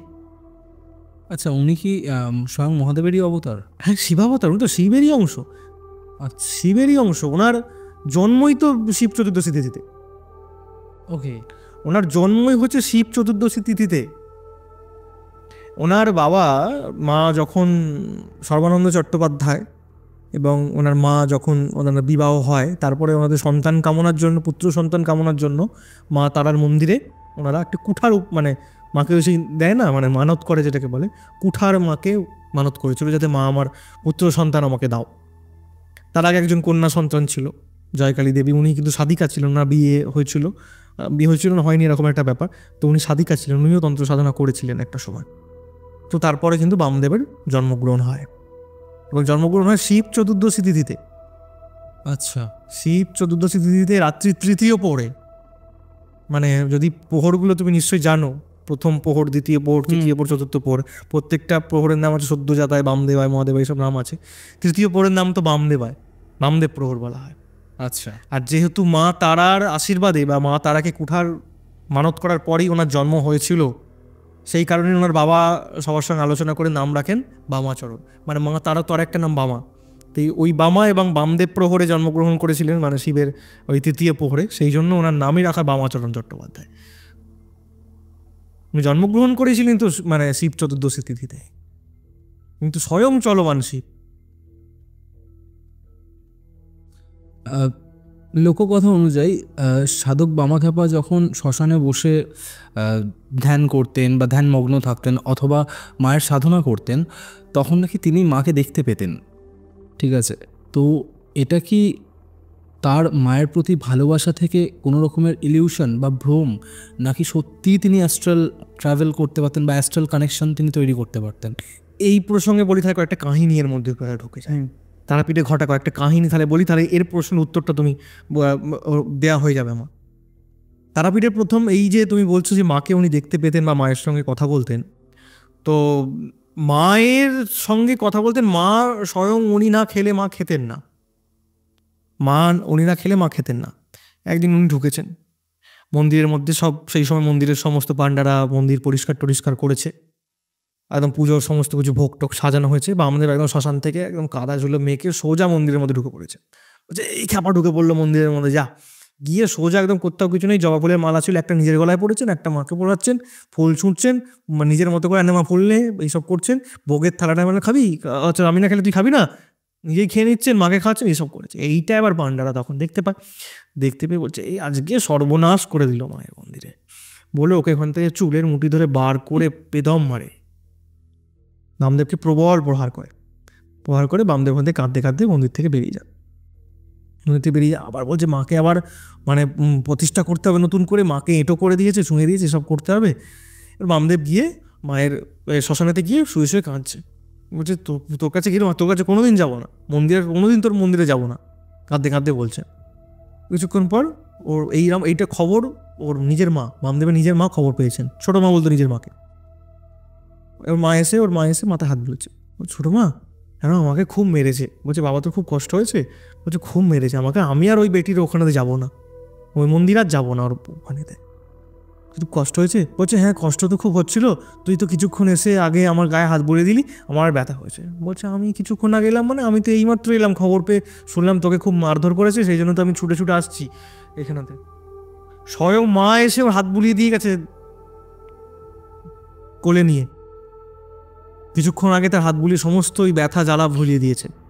মানে স্বয়ং বামা খ্যাপার মায়ের বেশে এসেছিলেন, এবং উনি তো কথা বলতেন মায়ের সঙ্গে কথা বলতেন। মা মানে এটা আমি তোমাকে বলছি, আমার রীতিমতো গায়ের লোম খাড়া হয়ে যাচ্ছে সেই সমস্ত কাহিনীগুলো শুনতে, বা ওনার সম্বন্ধে বলার কতটা যোগ্যতা আছে আমার জানি না। মানে আমি কি বলবো তোমাকে বুঝতে পারছি না, বোঝাতে পারছি না আমার অনুভূতিটা। এবং উনি এতটাই উচ্চ স্তরের একজন সাধক ছিলেন। ইনফ্যাক্ট আমি শুনেওছি যে উনি যখন সাধনা করতেন তারাপীঠ মহাশ্মশানে বসে, তখন নাকি নিজে থেকেই আগুন জ্বলে উঠতো। এরকম লীলা তো অনেক কিছুই হতো, আগুন জ্বলে ওঠা থেকে শুরু করে। মানে উনি তো নিজেই তো চলমান শিব, ওনার জন্য শ্মশান সবসময় জেগে থাকতো, গমগমে থাকতো শ্মশান। উনি যখন মা মা বলে ডাকতেন, তারা বলে ডাকতেন, শ্মশান একদম গমগম করে উঠতো জেগে। এটাই কি আসল তান্ত্রিক বা সাধক শক্তির পরিচয়? আসল সাধক শক্তির পরিচয় তো খুব কঠিন প্রশ্ন এটা। মানুষের উপকার যিনি করেন তিনি তো তান্ত্রিক। মানে যিনি মানুষের পাশে গিয়ে দাঁড়াবেন, মানুষের উপকার করবেন। এই প্রসঙ্গে এই যে ষটচক্র সাধনা, এই প্রসঙ্গে একটা কথা বলে রাখি। এই যে ষটচক্র, এই বশীকরণ, মারণ, উচাটন, এইগুলো কি অপরকে প্রয়োগ করার জন্যে? না, এইগুলো তো যে সাধক প্রথম তো সাধনের প্রথম শিক্ষাই তো এইগুলো, ষটকর্ম তাকে শিখতে হয়, নিম্ন শ্রেণীর এই সমস্ত জিনিসগুলো শিখতে হয়, কারণ তার সাধনার পথে যেন কেউ ব্যাঘাত না ঘটাতে পারে, তাকে যেন তার প্রতি কেউ মারণবিদ্যা না প্রয়োগ করতে পারতো। এই সাধকের তার নিজের জন্য, নিজেকে বাঁচানোর জন্য মারণবিদ্যা শিখে রাখা, মারণ প্রয়োগ শিখে রাখা, নিজেকে যেন কোনো জায়গাতে উচ্চাটন কেউ না করতে পারে সেই জন্য উচ্চাটন বিদ্যা প্রয়োগ করা, কেউ যেন নিজেকে তার বশীভূত না করে ফেলতে পারে সেই সাধককে, তাই জন্য তো বশীকরণ শেখা, তাই না? আজকালকার দিনে চেম্বার খুলে বসে পড়ছে, ঠিক আছে, পেছনে একটা মাতারার ছবিতে জবা ফুলের মালা ঝুলিয়ে চেম্বারে বসে পড়ছে, যান্ত্রিক হয়ে যাচ্ছে, 1 লাখ 2 লাখ 5 লাখ 10 লাখ 3 লাখ 70 এরকম চাইছে। পাশে সোনার চেন গলায় ঝুলছে, গরুর দড়ির মতো মোটা সোনার চেন পরে ঘুরছে আজকালকার তান্ত্রিকদের। আর ওই তান্ত্রিক যে ব্যক্তি, তান্ত্রিকই যদি বলো, ওই সাধক বামাখ্যাপাকে যদি তান্ত্রিকই বলো, তাহলে সেই ব্যক্তি সেই সময় উনি খেতে পেতেন না সেই সময়। শ্মশানের ওই কাপড় চোপড় উনি পরে, মানে যে সমস্ত ক্যাটা কম্বল গায়ে দিয়ে থাকতেন। আর আজকে তান্ত্রিক গরুর দড়ির মতো মোটা সোনার চেন পরে ফেলছে, যাকে পাচ্ছে তাকে যা খুশি বলছে, যেচে দীক্ষা দিয়ে দিচ্ছে। আমার কাছে আসে এরকম মন্দির, এরকম শুনতে পাই অনেকের মুখে, যেচে বলছে তুই আমার কাছে দীক্ষা নেই, নাহলে তো সর্বনাশ হয়ে যাবে। তুমি যেভাবে পোল খুলতে বসেছো এখানে, ঠিক আছে, তো দেখো আমার কারোর সঙ্গে লেনা দেনা নেই, আমরা 75 বছর ধরে ওই জায়গায় বসে বসে ওই সব করছি, ঠিক আছে। কে কি ভাবলো, কে কি বললো, কে কি কন্ট্রোভার্সি করলো, আমার ঘন্টা কিচ্ছু করতে পারবে না। আমরা ওখানে মায়ের বেটা, ওখানে 3 পুরুষ ধরে ওইখানে বসে পড়ে যাচ্ছি, আমাদের গ্রামে পড়ে যাচ্ছি, গ্রামে, ওটা আমার গ্রাম, ওই জায়গায় 75 বছর ধরে আমরা রয়েছি, ওই তন্ত্র সাধনার 75 বছরের আমাদের ঘটনা রয়েছে ওই জায়গায়, একটা জায়গায় বসে, এখানে ওখানে ঘুরে ঘুরে কোথাও করতে হয় না আমাদের, মানুষজন আমাদের কাছে ওখানে যায় সবার কাছে। তাই কে কি দুদিনের কে কি বলবে না বলবে, সত্যি বলছি আমি ওসব কেয়ার করি না। তাই আমি বলবো, কারণ হচ্ছে মানুষ আমাদের কাছে এসে বলছে, প্রমাণ আছে, তুমি প্রমাণ চাও আমি দেখিয়ে দেবো, তুমি আমার এবার তার সঙ্গে সামনাসামনি কথা বলিয়ে দেবো যে তার কাছে কি চেয়েছে কি চাইনি, পডকাস্টে গেলেই তো তান্ত্রিক হয়ে যাচ্ছে মানুষ। এই হচ্ছে ব্যাপার এখন। এবার সেই ব্যক্তি তান্ত্রিক কি তান্ত্রিক নয়, এবার ওই ব্যক্তিকে কি তান্ত্রিক বলবে না এদেরকে তান্ত্রিক বলবে, বুঝে নাও। এই জিনিসগুলো বা এই ধরনের কাজকর্মের জন্যই তো মানুষের তন্ত্রবিদ্যার ওপর থেকে ভরসা উঠে যায় একদম পুরোপুরিভাবে। কালো কাপড় চোপড় পরে ফেলছে বেশিরভাগ সময়, সেই অঘরি হয়ে যাচ্ছে। আরে তোমাকে সেই কোন একটা এপিসোডে বলছিলাম না, সবাই খেয়েছে ও ঘুরিতে, তো তারা তো অন্য, তাদের লক্ষ্যই অন্য। তারা ও ঘুরি খালি শ্মশানে বসে থাকবে বা এখানে বসে থাকবে, আয় তোর এই করে দিয়েছি, আয় তোর অমুক করে দিয়েছি, আয় তোর একটা যোগ্য করতে হবে, এইসব বলবে। কাঁচা কঞ্চি করে চাপানো দরকার এই সমস্ত যারা এরকম কথা বলবে। সিরিয়াসলি অগর সাধারণত একটা বিরাট ব্যাপার, ব্রহ্ম তারা, তাদের দর্শন পাওয়া ভাগ্যের ব্যাপার। আর যে পাচ্ছে সে তারাপীঠে দেখছে, একজনকে দেখে রিলসে দেখছিলাম, একজন তারাপীঠে হাঁড়ি কাটটা যে রয়েছে শ্মশানে, তার পাশে একজন তার কোমরে যন্ত্রণা কি হচ্ছিল, তাকে লাথি মারলো কালো কাপড় চোপড় করে। আমি কমেন্ট করলাম, গাধা না কি এরা, বামদেবকে অপমান করছে। সাধক শুনেছি বামদেব ওরকম করতেন, কাউকে রেগে গিয়ে মেরে দিলেন, রোগ সারিয়ে যেত। এক্স্যাক্টলি, আমি এই কথাটাতেই আসছিলাম যে কোনো পুঁথিগত বিদ্যা না থাকার পরেও সাধক বামদেব নাকি মানুষকে রোগমুক্ত করে দিতেন। কিভাবে করতেন? স্বয়ং শিব, উনি তো হাত বুলিয়ে দিলেই সব ঠিক হয়ে যাবে। এবার একটা জিনিস, একটা ঘটনা বলি, তাহলে শোনো। নগেন পান্ডা, ওনার তো আরও অনেক ভক্ত ছিল, অনেক যজমান ছিল। এরকম এক যজমানের, তার বাড়ির কারোর একজন, যজমানের বাড়ির কারোর একজন শরীর খারাপ। তো বামদেবকে তো বলতে পারছে না যে তুমি একবার চলো ওখানে গিয়ে, আর বামদেব নকে ন বলতে পারছেন, ল বলতেন, লগেন কাকা বলতেন। আচ্ছা, ও গিয়ে বামদেবকে সকালবেলা একদিন গিয়ে বসে আছে বামদেবের কুঠিরের সামনে, ওই লগেন কাকা গিয়ে বসে আছে, নগেন পান্ডা। উনি গিয়ে বসে বলছেন, এবার উনি বেরিয়ে বলছেন যে এরকম বাবা এক জায়গায় যাবে, এরকম জায়গা আছে, একজন আমার জায়গা বলছে, তুমি যখন বলছো তাহলে যাবো। বলছে তাহলে কালকে সকালে আমরা তাহলে রওনা দেবো। বলে ঠিক আছে। বামদেব কিন্তু বলেননি যে ওখানে যজমান বাড়িতে এরকম রোগ আছে, মানে রোগী আছে। এবার রাস্তায় যেতে যেতে আল দিয়েছে, জমির আল, মানে দুটো জমির মাঝখানে যে অংশটুকু, যে জায়গা দিয়ে মানুষ হেঁটে যায় সেটাকে আল বলে। আলের ওপর দিয়ে হেঁটে যাচ্ছে, যেতে যেতে বলছে, তুই বাবা একটা কথা বলবি, ওখানে গিয়ে তুই খালি বলবি এবার ঠিক হয়ে যাবি, বল তোর সব রোগ কেটে গেল, তুই খালি বলবি তোর সব রোগ মুক্তি হয়ে গেল, এইটুকু কথা বলবি। আর নগেন পান্ডা জানতেন যে ওর মানে ও সাধক গিয়ে বলবে আর ও সবাই বিশ্বাস করবে, আর সবাই বলেছে বামদেবকে নিয়ে আসতে, যজমানের কাছে একটু হবে, ভালো হবে। পরীক্ষা করছিল আর কি, অ্যাকচুয়ালি মনের মধ্যে একটা পরীক্ষা করারও জায়গা ছিল নগেন পান্ডা, যে বামদেব আদেও কিনা। এও গেছে, এরকম 2-3 বার বলছে, ও লগেন কাকা কি বললে আরেকবার বলো।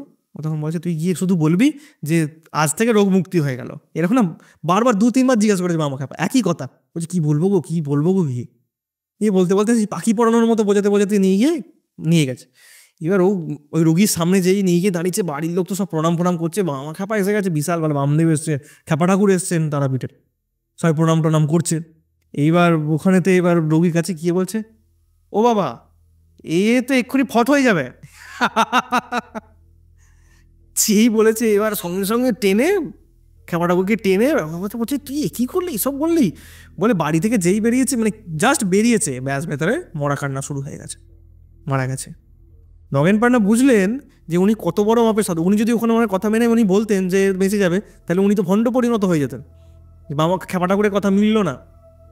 উনি যেটা দেখেছেন, যেটা উপলব্ধি করেছেন, সেই কথাটাই বলেছেন। উনি কারোর প্ররোচনায় পা দেননি, বা উনি যেটা সত্যি এতটাই সরল। শিব কেমন ছিলেন? ভোলে বাবা বলা হয়। উনি এতটাই সরল ছিলেন। তারপর থেকে নগেন পান্ডা ওনার এতটাই ভক্ত হয়ে গেল যে উনি ছাড়া আর কোনো এক জায়গাও চলতেন না, সমস্ত কথা। এরকম আছেন অনেকে, সন্তান লাভ হয়েছে ওনার আশীর্বাদে, কেউ এসে তার মাথায় হাত দিয়ে দিয়েছে, তার সমস্ত রোগ মুক্তি হয়ে গেছে, তার বিপদ আপদ থেমে গেছে। এরকম প্রচুর লীলা আছে, প্রচুর। তুমি লীলার কথা বললে, তো বামা খ্যাপার আমি এরকমও লীলার কথা শুনেছি যে উনি নাকি রেগে গিয়ে একবার স্বয়ং মা তারাকে এমন অভিশাপ দিয়েছিলেন যে সেই অভিশাপের কারণে মা তারার মন্দিরের ওপর বাজ পড়ে, যেই বাজ পড়ার দাগ এখনও ত্রিশূল বাঁকা ত্রিশূল এখনও রয়েছে। কি ঘটেছিল এটা? দেখো, এই ঘটনাটারও অনেকগুলো ব্যাখ্যা আছে, যে সব থেকে বেশি প্রামাণ্য সেটা। হ্যাঁ, একদম এরকম শ্রাবণেরই বর্ষা, এরকম সময় সারাদিন নিম্নচাপের বৃষ্টি চলছে, সারাদিন অঝরে বৃষ্টি, দ্বারকা ফুঁসছে। শ্মশানের এপারে তারপর বামদেবের কুঠিরে উনি বসে রয়েছেন, আর মহা আনন্দে মাঝে মধ্যে হা হা করে হাসছেন, মায়ের নাম করছেন, মায়ের নাম গান করছেন। আর উনি শ্মশানের ওই ওনার দাওয়াতে বসে আছেন, কুঠিরে। আর উল্টো দিকে নদীর ওপারেতে উনি দেখছেন লাঙল দিচ্ছেন আর কি, একজন চাষি, তার নাম লসু মোড়ল। আচ্ছা, লসু মোড়ল লাঙল দিয়ে করছে। এবার লসু মোড়লকে এদিক থেকে বামদেব বলছে, লসু আমাকে দুটো খুকরি দিস তো, শামুক টাইপের জিনিস। বলছে আজকে দেশি আনাবো নন্দাকে দিয়ে, আর খুগড়ি দিয়ে প্রসাদ খাও। বলেছে ঠিক আছে খ্যাপা ঠাকুর, আমি আপনার জন্য দিচ্ছি। বলে এবার দেখছে বামদেবের দিক থেকে বসে বসে দেখছে, ওই যখন কুড়োচ্ছে দেখবে যে নাঙল যখন দেয়, এখন তো ট্র্যাক্টর হয়ে গেছে, তখন ওই গরু দিয়ে বলদ দিয়ে নাঙল দিত। আর দেখবে ওই যে ওই গেঁড়ি গুগলি এসব যেগুলো মাঠের ভেতর থেকে বেরোতো, ওইগুলো পোকামাকড় খাবার জন্য বক টক, এবং বক রয়েছে, বৃষ্টি পড়ছে অঝরে, ওই সব এনে দিচ্ছে। এদিক থেকে দেখছে, আর যখনই ওই খুকড়ি অনেকগুলো করে পাচ্ছে আর কোঁচড়ে ভরছে লসু মোড়ল, রামদেব দেখতে পাচ্ছেন, তো মহানন্দে তখন বলছে মা আজকে আমার হেভি হবে, এই সব বলছে ভালো হবে। বলতে বলতে হঠাৎ করেই আকাশে গর্জন, ভীষণভাবে বাজ পড়ে, ওই দুটো বলদ সমেত লসু মোড়ল ওখানে মারা যায়, বাজ পড়ে বামদেবের চোখের সামনে। বামদেব উঠে দাঁড়িয়ে পড়ে, মাকে একদম সেই ভাষায় বলেন, তুই আমার জন্য ঘুগরি জোগাড় করছিস, তুই ওকে মেরে দিলি, তোর মাথায় বজ্রাঘাত পড়ুক। এমন বলা, সঙ্গে সঙ্গে আবারও গর্জন, মায়ের মন্দিরে মার্চ করা। আচ্ছা, আবার অনেক সময় বলছে মায়ের মন্দিরে বসি নাকি বামদেব এই কথা বলেছিলেন। তারপরে সবাই দরজা খুলে দেখছে যে আর বোধ হয় খ্যাপা ঠাকুর নেই, বাজ পড়ার সঙ্গে সঙ্গে ও বোধ হয় মরে গেছে। দরজা খুলে দেখছেন মায়ের মূর্তিও নেই, বামদেবও নেই। বামদেব শ্মশানে চলে এসছেন উদাউ হয়ে। এরকম আছে ঘটনা, কিন্তু এই ঘটনাটাই প্রামাণ্য আর কি বেশি, যে এরকম করেছিল। উনি তো বাঘ সিদ্ধ ছিল, মুখ দিয়ে যা বেরোবে ওই যে ওনাকে বলেছিলেন তুই তো এক্ষুনি ফট হয়ে যাবি, যেটা দেখবেন উনি সেটাই বলবেন। আর উনি রেগে গিয়ে, মানে এমনই জায়গা ছিল, উনি মাকে নিজের মা মানে ওনাকে নিজের গর্ভধারিণী মায়ের মতো দেখতেন, বড় মা বলতেন। তাই নিজের মায়ের উপরে রেগে গেলেও অনেকে দেখবে অনেকে রেগে যায় মায়ের উপর। আমিও তো রেগে যাই মায়ের উপরে, মাকে রেগে গিয়ে দুটোর কথা বলে ফেলি। মা কিন্তু সন্তানের আমার উপর রাগ করতে পারবে, আমাকে কি খেতে দেবে না। আমি যদি মাকে একটু মেজাজ দিয়ে কথা বলে ফেলি, বা তুমি একটু তোমার মাকে যদি মেজাজ দিয়ে কথা বলো, মা দেখবে ঠিক খাওয়ার সময় ডাকবে, হ্যাঁ, বাড়ি বাবু খেতে হয়। উল্টা হয়তো ঘুরিয়ে দুটো চড়ও মেরে দেবে বা দুটো বাজে কথাও বলে দেবে, কিন্তু খাওয়ার সময় ডেকে নেয়। আয় বাবু খেতে হয়, মাথা হাত বুলিয়ে দেবে, রেগে গিয়ে বললি আমাকে, আমার খুব কষ্ট হয়েছে, এরকম তো বলে সব মায়েরাই বলে। ঠিক সেরকম যখন মাকে উনি রেয়াত করতেন, মাও ভয় ভয় থাকতেন তার খ্যাপা ছেলে কখন কি করে বসে। বামা খ্যাপা নাকি একবার মায়ের মন্দিরে গোমাংস নিয়ে ঢুকে পড়েছিল। হ্যাঁ হ্যাঁ, একদম। এই একটা ঘটনা, কন্ট্রোভার্সি আছে এটা নিয়ে। তো এরকম ভোলা ভালা তো একবার আসছে একটা, সেই দিনে ওখানের ওই উৎসব ছিল, পরব ছিল, মাংস বিলি করছিল ওখানেতে। ওর মায়ের নাম করতে করতে আসছে, মাটা দিয়ে দিই। ওখানে কেউ একজন বদমাইশি করে ওদের মধ্যে থেকে বলেছে, কিরে খ্যাপা মাংস নিবি? বলছে দাও। খ্যাপা তো হাত বাড়িয়ে দিয়েছে, দিয়ে ওই একটা মানে পাতায় মুড়ে ও মাংস দিয়েছে হাতে।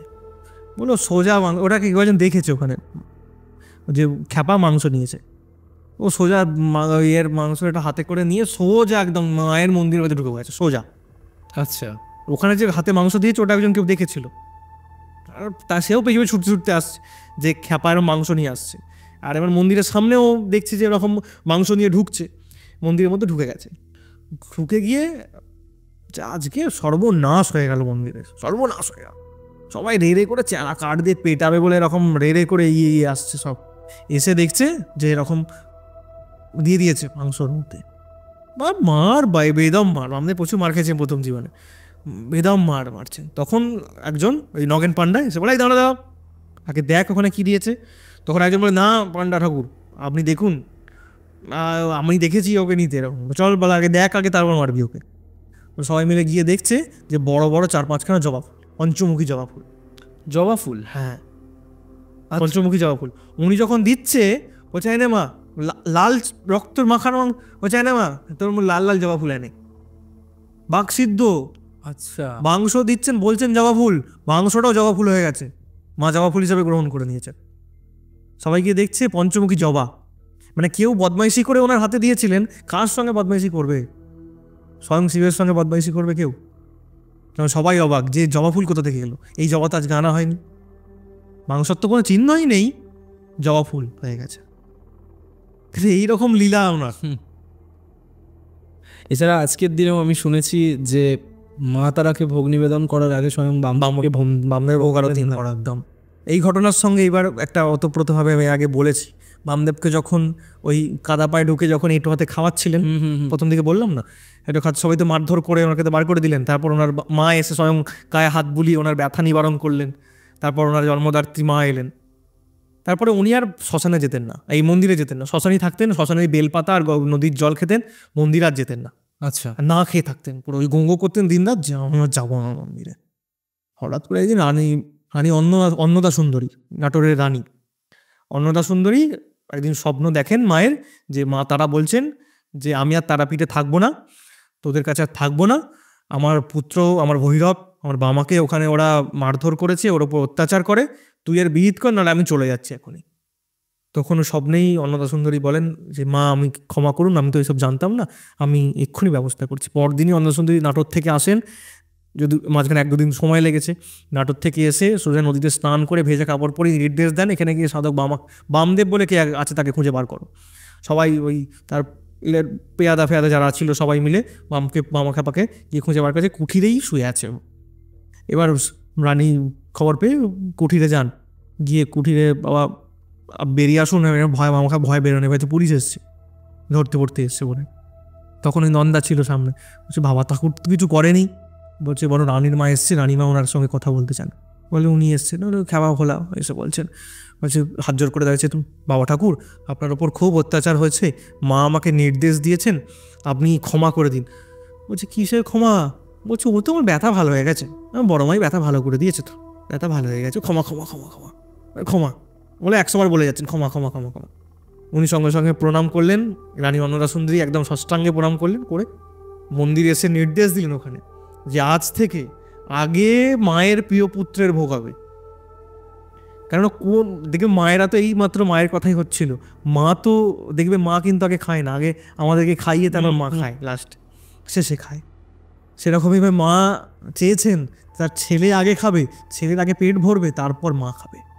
সেই নিয়ম আজও চলে আসছে, আগে বামদেব মিশনের বাবার মন্দিরে ভোগ আরতি হয়, তারপর মায়ের মন্দিরে ভোগ আরতি হয়, মাকে ভোগ দেওয়া হয়। মানে অদ্ভুত ঘটনা না? অদ্ভুত, সেই লীলা আজও চলে আসছে। এরপর যে প্রশ্নটা আমি তোমাকে করব, এটা আমি শুনেছিলাম যখন আমি তারাপীঠ গেছিলাম। ওকে, 2022-এ আমি প্রথমবার তারাপীঠে যাই, তারপর আমি 2024-এ যাই। ওকে, 24-এ না, আমি 2023-এও গেছিলাম। তো পরপর 2 বছর আমি তারাপীঠ যাই। তো প্রথম যখন আমি গেছিলাম তখন আমি শুনেছিলাম যে সাধক বামাখ্যাপার মৃত্যুর সময় নাকি শ্মশানে স্বয়ং যমদূতের আগমন ঘটেছিল। এটা সত্যি? একদম এরকম ঘটনা ঘটেছিল, তার উল্লেখ আছে। কেননা ওরকম একটা মানে পুণ্য আত্মা, তাকে নিতে তো কেউ না কেউ আসবেই, স্বয়ং যম তো আসবেই। বলা হচ্ছে এরকম হঠাৎ করে শ্রাবণ মাস, মানে আষাঢ়ের শেষ দিক, শ্রাবণের একদম শুরু হয়নি এরকম সময়, আষাঢ়ের একদম শেষ বর্ষা বাদলের দিন, হঠাৎ করেই তারাপীঠ শ্মশানে একজন অদ্ভুত কুৎসিত মানুষের আবির্ভাব। মানে মানুষ তো কুৎসিত হয় না, ভগবান তো প্রত্যেকের কিছু রূপ, কিন্তু এই ব্যক্তি একদম ভয়ঙ্কর। মানে দেখে মনেই হবে একদম দাঁত কিরবিরে, একদম মাংস চিবিয়ে খাওয়া, একদম মানে কি বলবো, একটা চুল ফুল একদম খুবই শ্মশানের কালি ঝুলি মাখা কালো এক মানে জম লোক, তাকে যে কেউ জমদূত যাকে বলে আর কি দেখতে, সেরকম হাড়টার গলায় ঝুলিয়ে রয়েছে, মানুষের হাড় কুড়িয়ে টুড়িয়ে গলায় পড়ে ফেলেছে, এরকম হঠাৎ করে শ্মশানে এইরকম একটা ব্যক্তির আগমন ঘটে। মাঝে মধ্যেই তাকে দেখা যেত, আর উনি বামাখ্যাপাকে এসে উত্ত্যক্ত করতেন। আচ্ছা। আর শেষ দিকে না, ওই সময় আমাকে বয়স হয়ে গেছিলেন, শেষ দিকে উনি বেশি কারোর সঙ্গে কথাবার্তা বলতেন না, চুপচাপ নিজের মনে ধ্যানে থাকতেন। একদিনকে উনি ধ্যানে বসে রয়েছেন, কুঠিরে বাইরে এরকম ওই ব্যক্তি এসে চেঁচামেচি করছে। তখন ওনার সহায় সঙ্গী নন্দা গিয়ে দরজাটা খুলেছে, কুঠিরে দরজা খুলে ভেতর থেকে বামাখ্যাপাকে উদ্দেশ্য করে বলছে, আর কেন আর কেন, এরকম করে। বামদেব কোনো কথা বলেননি, শুধু বলেন হুম। তারপর একদিন সকালবেলা, পয়লা শ্রাবণ সকালবেলা হঠাৎ করে বলছে শরীরটা খুব অসুস্থ।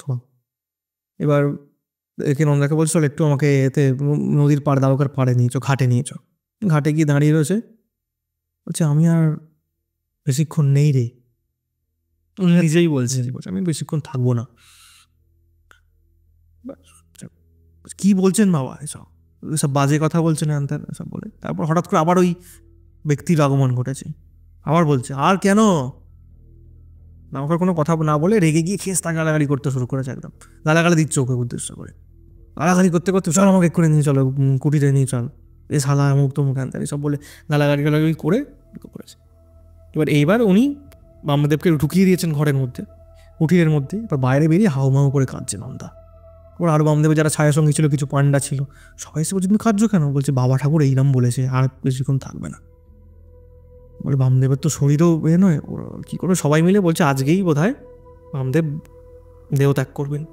সন্ধ্যে থেকে না সবাই ওনার পেতে আছে, আর সন্ধ্যে থেকে ওর আকাশ খুব রয়েছে। সেই দিন মানে দোসরা শ্রাবণ সম্ভবত ডেটটা, সন্ধ্যে থেকেই আকাশ প্রচণ্ড পরিমাণে মেঘ, সবাই রয়েছে বামদেবের বসে, বামদেব ধ্যানস্থ রয়েছেন পুরোপুরি। হঠাৎ করেই বামদেবের আস্তে আস্তে দেহ অচৈতন্য হতে শুরু করে। উনি দেখছেন যে নাসারন্ধ মানে নাকের পাশ থেকে রক্ত ভেদ করে পড়ছেন, গড়িয়ে পড়ছে ওপর থেকেও, রক্ত হঠাৎ করে পড়ছে। তখন সঙ্গে সঙ্গে ডাক্তারের রামপুরহাটে ওনার একজন ভক্ত ডাক্তার ছিল, ডাক্তারকে ডাকতে পাঠানো হলো। রামপুরহাট থেকে উনি এলেন, এসে নারী পরীক্ষা করে দেখলেন বীর সাধক মায়ের সন্তান মায়ের কোলেই ফিরে গেলেন, সবাইকে মানে শূন্য করে দিয়ে সেই শূন্যতা তারাপীঠে আজও রয়েছে, সেই শূন্যতা আজও পূরণ হয়নি। যতই কেউ এসে ওই হারিকাটের পাশে লাথি মারুক, সেই শূন্যতা পূরণ হবে না কোনো দিনও হবে না, এটা আমাদের ধারণা। এবং তারপরেও অনেক ক্যাচাল হয়েছে এটাকে নিয়ে। তারপরে ক্যাচাল হলো কি, বামদেবের কোথাও সমাধি দেওয়া হবে সেই নিয়ে ক্যাচাল হলো। বামদেবের ভক্ত, পান্ডা, শিষ্য এদের মধ্যে নিজেদের মধ্যে যে কেউ বলছে এখানে দিতে হবে, কেউ বলছে ওখানে দিতে হবে, এরকম করে তৈরি হয়, মানে মতভেদ তৈরি হয়। এমন পর্যন্ত মানে মতভেদ মানে মারামারি পরিস্থিতি তৈরি আছে, রামপুরহাটের এসডিপিও পর্যন্ত আসতে হয়, এসডিপিও এসে মীমাংসা করার জন্য আসতে হয়। এবং নগেন পান্ডা সহ আরেক দল যারা বামদেবের সঙ্গে থাকতেন তারা বলছেন বামদেব বলে গেছেন যে ওই পাতপদ্মর পাশে, পাতপদ্ম মন্দিরের পাশে বামদেবকে ওখানে সমাধি দিতে, ওখানে বলে গেছে। তা বাদবাকি কেউ শুনতে চাইছে না। তখন ওই সেই যে যমদূত ব্যক্তি যাকে দেখা গিয়েছিল, সেই ব্যক্তি হঠাৎ করে তাদের মধ্যে এখানে এসে সবাইকে বলছে তোরা এখানে গে করছিস, মানে তাকে হুঙ্কার দিয়ে আয় আমি দেখাচ্ছি স্থান বলে উনি নিয়ে গিয়ে ওই স্থানটাই দেখান, ওই পাতপদ্ম মন্দিরের পাশে, যেখানে এখন বর্তমান বামদেবের সমাধি মন্দির রয়েছে।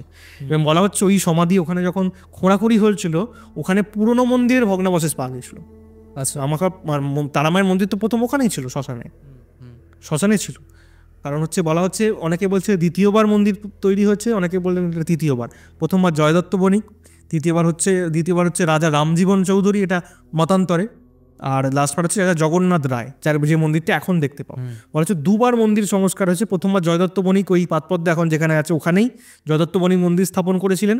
তারপরে ওই মন্দিরটাই ভাঙাচোরা অবস্থায় সেটাকে আবার নতুন করে তৈরি করেছিলেন রাজা রামজীবন চৌধুরী, যেটাকে এই তারাপীঠের জন্য উনি ভোগের ব্যবস্থা করেছিলেন, যার কারণে আলীবর্দী খাঁ ওনাকে ডেকে পাঠিয়েছিলেন। এরকম ব্যাপার আছে অনেক কিছু। তাই তৃতীয়বার হলে রামজীবন চৌধুরী ক্যারেক্টার আসবে। আর যদি কেউ দ্বিতীয়বার বলে তাহলে জয়দত্ত বণিকের পরে মানে জমিদার জগন্নাথ রায়, উনি মায়ের মন্দির সংস্কার করে, মানে সংস্কার না, ওখান থেকে মায়ের নতুন মন্দির, এখন যেখানে মন্দির রয়েছে সেখানে মন্দির নির্মাণ করেন। এবং নির্মাণ করার সময় এখানে কেলেঙ্কারি ঘটনা ঘটেছিল যে মাকে পুরনো মন্দিরটা তো ছিলই ওখানে, যেটা জয়দত্ত বণিক আর রামজীবন চৌধুরী তৈরি করেছিলেন, মানে পাতপদ্মের ওখানে। এবার একটা পুরনো মন্দিরকে পুরো ফাঁকা করে দিয়ে নতুন মন্দিরে মূর্তি নিয়ে চলে আসা হবে, মানে ওই শিলামূর্তি নিয়ে চলে আসা হবে, এটা তো একটা স্বাস্থ্যবিরোধী হয়ে যাবে। কী হবে? তখন সবাই গিয়ে পড়েন কালিদাস ভট্টাচার্য বলে বামদেবেরই মানে পুরোহিত বা কুলগুরু এরকম একজন ছিলেন। বামদেবের বাড়ি যে ওখানে বলিয়ান গ্রামের বাড়ি, ওনার সব শরণাপন্ন হয়ে, উনি পণ্ডিত ব্যক্তি ছিলেন সেই সময়কার খুব। সবাই বলেন কালীবাবু আপনি উপদেশ দিন। তো উনি বলেন ঠিক আছে, আমার একটা দিন সময় দাও আমাকে। উনি রাত্রে এক নির্জনে তপস্যা সাধনা করতে শুরু করেন।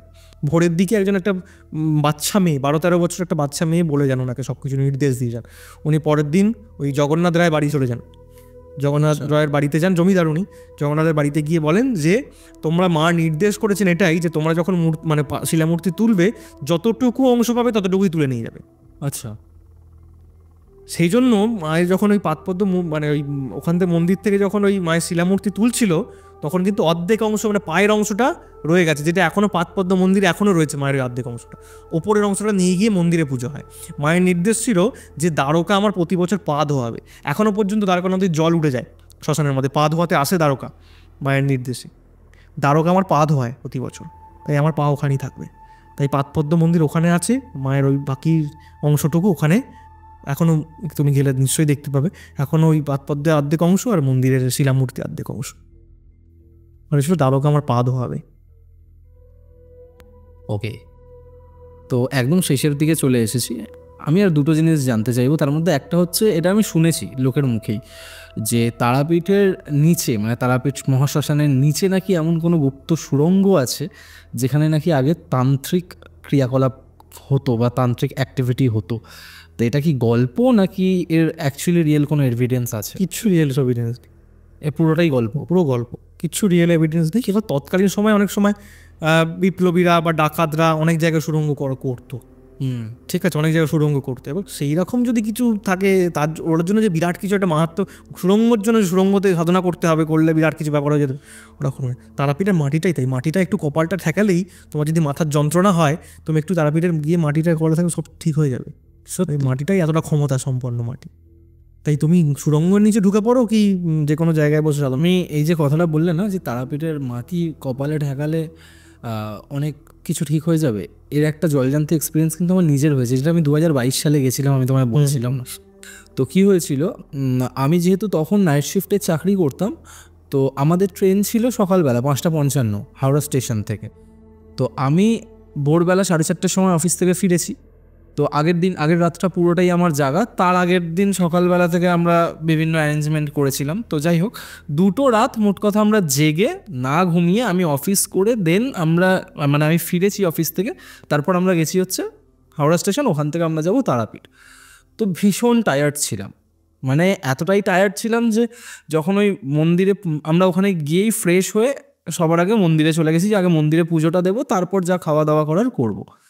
তো যখন লাইনে দাঁড়িয়ে রয়েছি, প্রচুর বড় লাইন পড়ে, তো লাইনে যখন দাঁড়িয়ে রয়েছি তখন না চোখ রীতিমতো বন্ধ হয়ে আসছে, মানে দাঁড়াতে পারছি না, এতটাই টায়ার্ড। তো আমার এক বন্ধু ছিল আমাদের সাথে, তো তার চেনা পরিচিত একজন পান্ডাদের মধ্যে ছিল, তো তাকে ফোন করে, তো ফোনে পায় যখন, তো বলে তো সেই পান্ডা আমাদেরকে এসে নিয়ে যায়। তুমি বিশ্বাস করবে না, ঠিক যেই মুহূর্তে আমরা মন্দিরের গায়ে মাথাটা ঠেকাই না, মুহূর্তের মধ্যে সমস্ত ক্লান্তি দূর হয়ে যায়।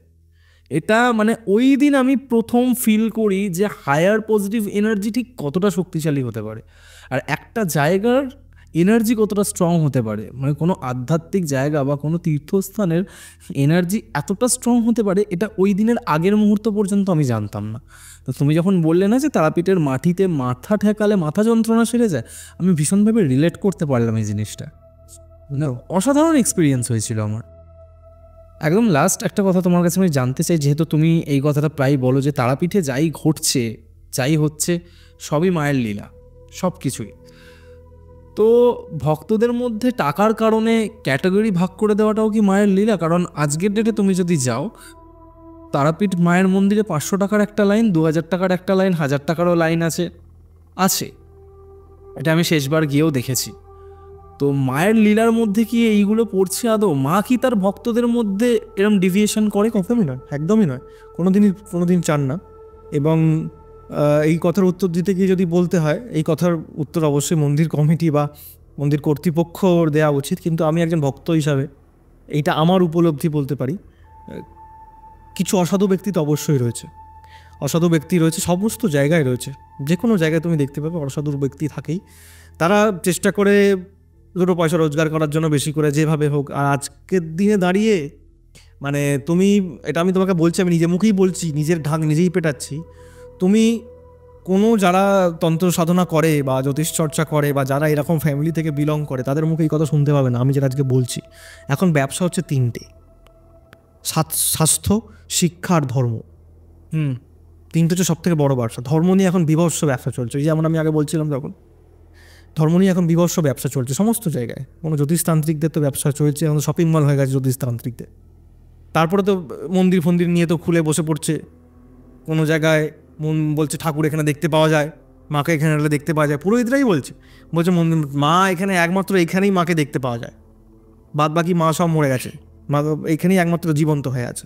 বাদ বাকি কালীঘাট, দক্ষিণেশ্বর, কলকাতার বুকে, পশ্চিমবঙ্গের বুকে আর যার সমস্ত মন্দির রয়েছে সেই সমস্ত জায়গায় মা আর সব ঘুমন্ত হয়ে গেছে।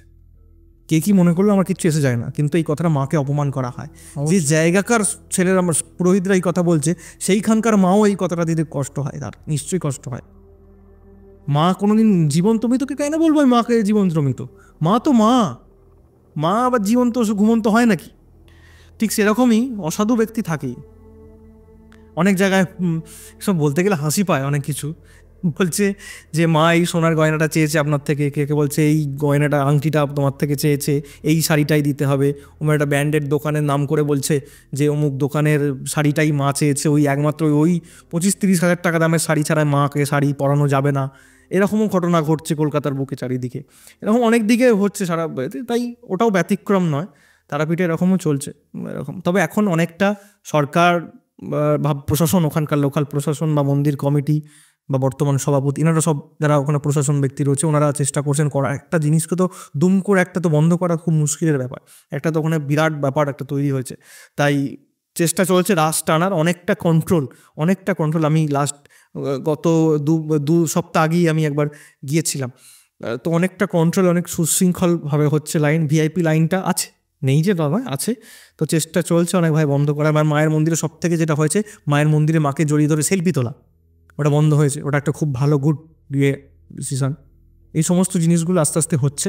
তাই আস্তে আস্তে বন্ধ হবে। আর একটা জিনিস দেখো, এই যে 500,000-এর লাইন, এই যে তুমি এসে ব্লেম করলে যে 500,000-এর লাইন দিয়ে ডিভিশনে ভাগ করে, জেনারেল লাইন তো আছে, জেনারেল লাইন তো বন্ধ করে দিয়ে 500,000-এর লাইন হচ্ছে। আর দেখো এই কথাটার জন্য কিন্তু আমি অবশ্যই ওই অসাধু জিনিসকে সাপোর্ট করছি এমনটা না, না না, কিন্তু দেখো 500,000-এর লাইনও যেমন রয়েছে তেমন জেনারেল লাইনও রয়েছে।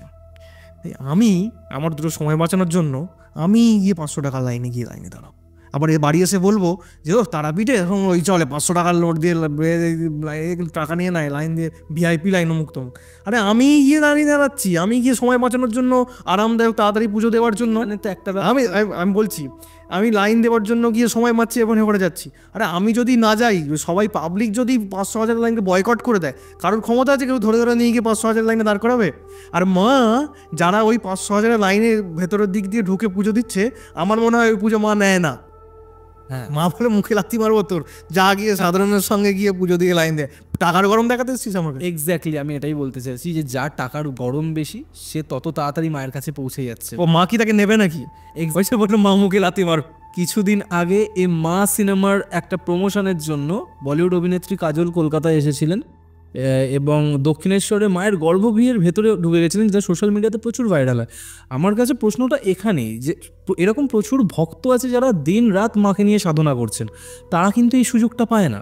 না, ঠিক আছে, আজকে একটা মানে প্রভাবশালী ব্যক্তি, তার পয়সার জোর আছে, তার পকেটে টাকার গরম আছে বলে সে মায়ের গর্ভগৃহে ঢুকে পড়ছে। এগুলো প্রত্যেকটা মন্দির কমিটির তারপর জামা কাপড় এনেই মাকে ছুঁয়ে ফেলা, এইগুলো আমিও ভীষণভাবে বিরুদ্ধ, পক্ষপাতিত্ব। এবং তোমাকে বলে রাখি, তুমি নিশ্চয়ই জানো আমাদের সবুজখালী মায়ের 75 বছর এবছর মায়ের নতুন মন্দির তৈরি হচ্ছে। তো মায়ের যেহেতু পরিসর ছোট ছিল, এর আগে যারা সবুজখালী মায়ের কাছে গেছে তারা সবাই জানে মায়ের গর্ভগৃহে সবাই ঢুকতে পারতো, কিন্তু যেহেতু মায়ের মন্দির এবারে নতুন করে যখন বানানো হচ্ছে, তাই মায়ের মন্দিরে কিন্তু গর্ভগৃহে প্রবেশ সম্পূর্ণ নিষেধ হয়ে যাচ্ছে, পুরো বন্ধ, কেউ ঢুকতে পারবে না। এবং কোনো রকম কোনো হাই প্রোফাইল, এই বিষয়ে আমার সঙ্গে বাবার সঙ্গেও কথা হয়ে গেছে, অনেকেই আসে, অনেক হাই প্রোফাইল মানুষজন আসে, প্রত্যেকের জন্য নিয়ম সমান হবে। সাধারণ মানুষও যেখানে দাঁড়িয়ে মাকে প্রণাম করবে, পুজো দেবে, সেইখানেও কিছু হাই প্রোফাইল ব্যক্তি, হ্যাঁ তাদের জন্য কী হবে, ভিড়টা যদি কেউ ভিড় থাকে তাদেরকে একটু সরিয়ে দেওয়া হলো, কেন অবশ্যই তাদের তো অ্যাকাউন্টেবিলিটিটাও দিতে হবে, একটু ওটা দিতে হয়। কিন্তু তার জন্য যে মাকে ছুঁতে দেওয়া, অনেকে এসে বলে আমাদের কাছে যে মাকে একটু মালাটা পরাবো, মাকে একটু ছুঁয়ে দেখবো, প্রণাম করবো হাত দিয়ে, একদম নয়। মাকে ছুঁবো কি, মাকে মানে সবসময় মাকে তো বিরক্ত করা হয়, মাকে তো একটা বিরক্ত করা হয়। আমরা যদি মাকে ওমা করে খুঁজি, মা একটা সময় ভাই দাঁড়া না করে দিচ্ছি, মাও তো বিরক্ত হয়। তাই মাকেও তো বিশ্রাম, মায়ের তো এত কোটি কোটি সন্তান চারিদিকে, মাকে তো সবার কথা ভাব দেয়। প্রথমে মাকে দিদিকে ধরে গোঁচাগুচি করি, তার দিকে মাকে দিদি জড়িয়ে এরকম করে, মাও তো বিরক্ত হয়। হ্যাঁ, আজকের পডকাস্ট জানে মন খুলে কথা বললাম অনেক, কে কী মনে করবে আমি জানি না, যদি কারোর ভাবাগে বেগে কারোর খারাপ লেগে থাকে আসলে আমি ক্ষমা প্রার্থী, কিন্তু আমি এরকম কথা বলবোই, আমাকে কেউ আটকাতে পারবে না। অবভিয়াসলি, কারণ তুমি খুব কাছ থেকে এই জিনিসগুলোকে দেখেছো ছোটোবেলা থেকে, একদম ঠিক আছে। আমরা হয়তো দেখো লোকের মুখে শুনেছি, আমরা গিয়ে জানতে পেরেছি, বাট তুমি ছোটোবেলা থেকে এমন একটা পরিবেশে বড় হয়েছে যে তুমি জিনিসগুলোকে খুব কাছ থেকে দেখেছো, তাই তুমি খুব ক্লোজ জিনিসটাকে কানেক্ট করতে পারো, সেই কারণেই তুমি এতটা মন খুলে কথা বলতে পারছো। ইনফ্যাক্ট এর আগে আমরা 2টো হরর পডকাস্ট করেছি, সেখানে আমি তোমাকে এতটা ওপেনলি কথা বলতে দেখিনি। আজকে ঠিক যতটা তুমি নিজেকে মেলে ধরেছো আজকের পডকাস্টে। And to be very honest, আমি গল্প বলাতে 121টা এপিসোড করে ফেলেছি, বাট আজকের এপিসোডটা আমার one of the most favourite episode হয়ে থাকবে। এত মারাত্মক লেভেলের পাওয়ার প্যাকড একটা পডকাস্ট আজকে তুমি দিয়েছো, আমি বলবো না যেটা আমরা করেছি, মানে আমরাই করেছি, তুমি আমাকে সেই জায়গাটা না তৈরি করে দিলে আমি তো সেই জায়গাটা মন খুলে কথা স্লিপার। আমার দেখো, আমারও তোমাদের জন্য, তোমার মতো আরও তো যারা কাছে যাই বা যাদের পডকাস্ট মানুষ আমাকে দেখে বা ঘটনা শোনে, প্রত্যেকের জন্যই তো আজকে আমাকে মানুষজন চিনছে। বা সবুজখালী, আমার তো একটাই লক্ষ্য, আমার তো অন্য কিছু লক্ষ্য নয়, আমার একটাই লক্ষ্য সবুজখালী মায়ের নাম, তার লীলাটাকে বলা বা তার ঘটনা কী কী হয়েছে এটাই বলা। এক্স্যাক্টলি, আমার উদ্দেশ্য আগে যখন তোমার সাথে আমার ফোনে কথা হচ্ছিল, তুমি আমাকে এটাই বললে যে দেখো ঋত্র, আমার এই পডকাস্টে যাওয়ার একটাই উদ্দেশ্য, সেটা হচ্ছে সবুজখালী মায়ের প্রচার করা। একদম, আমার খুব ভালো লেগেছিল কথাটা। একদম, আমি মায়ের নাম প্রচার করছি, আমার কিচ্ছু এসে যাবে না। কারণ হচ্ছে এবার সেই জায়গায় বলতে গিয়ে, মানে আমি আজকে যে খোলামেলাভাবে এটা বললাম, এটাও প্রথমবার আমি এতটা খোলামেলা হয়ে কথা বলেছি, যে এতটা মন খুলে বলা বা এতটা অভয় দিয়ে বলা। অনেক জায়গায় অনেকে সেন্সার করে যে না, দর্শক হয়তো নেগেটিভ কমেন্ট করতে পারবে, সেই জায়গাটা তুমি আমাকে বাধা দাওনি যে না, আমার দর্শক চলে যেতে পারে বা দর্শক নেগেটিভ কিছু কমেন্ট করতে পারে, তাই তুমি আমাকে সেই বাধাটা দাওনি। আমি মন খুলে কথা বলেছি, যেমন আমি সামনে সবার সঙ্গে কথা বলি, যারা মন্দিরে গেছে বা যারা আমার সঙ্গে সামনাসামনি কথা বলেছে এই সমস্ত বিষয় নিয়ে, তাদের সামনাসামনি আমি যেভাবে কথা বলেছি আজকের এপিসোডটাতে, ঠিক সেভাবে আমি কোনো সেন্সার করি নিজেকে, আমি সেইভাবে খোলামেলা কথা। এক্স্যাক্টলি, তুমি সেন্সার করার কথা বললে, আমি কখনোই কোনো গেস্ট বা যারাই বক্তা থাকে আমি কখনো কাউকে সেন্সার করতে চাই না, একটাই কারণে, কারণ যখন তারা এই প্ল্যাটফর্মটাতে আসছে তারা তাদের নিজের মনের পুরো ভাবটাকে প্রকাশ করতে আসে। তোমাকে থামিয়ে একটা কথা বলি, পুরুলিয়া কেসটা সবাই শুনেছে এর আগে, তোমাকে ভয়েস রেকর্ডিংটা পাঠিয়েছিল, হঠাৎ করে একজন আমাদের এই সাবস্ক্রাইবার, একজন শ্রোতা, ওনাকে আমাকে ভয়েস মেসেজ করেন। সেই ভয়েস উনি বলেন, মানে আমাদের ঘটনাগুলো যে যার প্রমাণ কি আছে, সেই যে ঘটনাটা বলেছিলাম যে পুলিশ কেস হয়েছিল বা তার যে মানে যে ভদ্রমহিলা কালো কাপড় পাঠিয়েছিলে ওটা, ওই মানে ওই সময় ওখানকার যিনি আইপিএস ছিলেন, যিনি কেসটা হ্যান্ডেল করেছিলেন, ওনার ভাইপোর ওয়াইফ বোধহয় সম্ভবত, তিনি আমাকে হোয়াটসঅ্যাপ করেছিলেন। না, ওনার খুব সম্ভবত কথা পুত্রবধূ, না ভাইপো না, আমার এরকম ফ্যামিলিরই কোনো একটা হবে, তিনি ভয়েস মেসেজটা করেছিলেন যে আমার এরকম অমুক শ্বশুরমশাই এই তখন সেই সময় কেসটা হ্যান্ডেল করেছিল, ইনফ্যাক্ট মেয়েটার নামও বলেছে। একদম। এবং তাহলে তুমি এর থেকে বড় প্রমাণগুলো আর কি তোমাকে দেবো কোনো জায়গায়? তোমায় আমি সেদিনকে বললাম যে দেখো, বুঝতে পারি কোনটা সত্যি আর কোনটা মিথ্যে। এতগুলো ঘটনা শোনার পর দেখো আজকে 100টা এপিসোড করে ফেলেছি, মানে এটুকু বুঝতে অভিজ্ঞতা হবে। 800টা ঘটনা শোনার পর 100টা এপিসোড বানিয়েছি, তো কোথাও না কোথাও বোঝা যায় যে কোন ঘটনাটা সত্যি আর কোন ঘটনাটা মিথ্যে। এবার তুমি যদি প্রত্যেককে এটা জাস্টিফাই করতে চাও তাহলে তুমি নিজের কাজটা করতে পারো না, একদমই। আজকে যদি আমি তোমাকে সেন্সার করে দিই যে না দেবজ্যোতি দা, অডিয়েন্সের এই জায়গাটা খুব খারাপ লাগবে, তুমি এটা বলো না, তাহলে তো আমার নিজেরও জানা হবে না। এবার 10 জন অডিয়েন্সের খারাপ লাগলে 30 জনের তো ভালো লাগছে, একদম, তাদের ভালো লাগাটাকেও তো গুরুত্ব দিতে হবে, তাই না?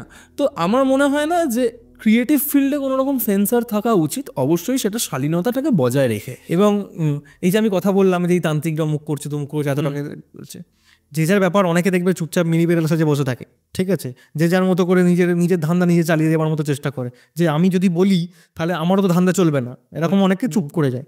আমি চুপ করছি না এই কারণেই, সুদূর প্রসারী ভেবে, যখন এই সময় যখন এরকম করে কেউ একজন দুম করে উঠে গিয়ে এরকম স্বাস্থ্যটাকে নিয়ে এরকম করছে, এত টাকা করে ডিমান্ড করছে, মানুষকে প্রতারিত করছে, একটা সময় পর মানুষ, আমার কাছে অনেক ফোন আসে যারা বলে আপনারা জেনুইন তো, তখন কিছুটা রেগেও যায়, মাঝে রেগে গিয়ে তাকে উত্তর দিই আপনি একটু খোঁজ খবর নিন আমাদের সম্বন্ধে, তারপর আসবেন, এরকম আমাকে উত্তর দিতে হয়। কিন্তু আমি যখন ভাবছি যে এখন যারা এরকম করছে, আমি যদি এখন এইগুলো না বলি, একটা সময় পর সেই ব্যক্তির পপুলারিটি কমে যাবে, সেই ব্যক্তির তোমার পসার বন্ধ হয়ে যাবে, সে হয়তো অন্য কাঁড়ি টাকা রোজগার করে সে অন্য ব্যবসা খুলে ফেলবে, সে অন্য ব্যবসায় শিফট করে যাবে, কিন্তু শাস্ত্রটা তো রয়ে যাবে। আমরা এত বছর ধরে শাস্ত্র রয়েছি, আমার পরের জেনারেশনে এই শাস্ত্র থাকবে, তাহলে ভবিষ্যতের জন্য আমাকে তো এই যারা ধান্দাবাজগুলোর বিরুদ্ধে কথা বলতেই হবে। তার বিরুদ্ধে কে কী করলো, কে কী ভাবলো, ওই আমি আগের দিনই বললাম ঘন্টা।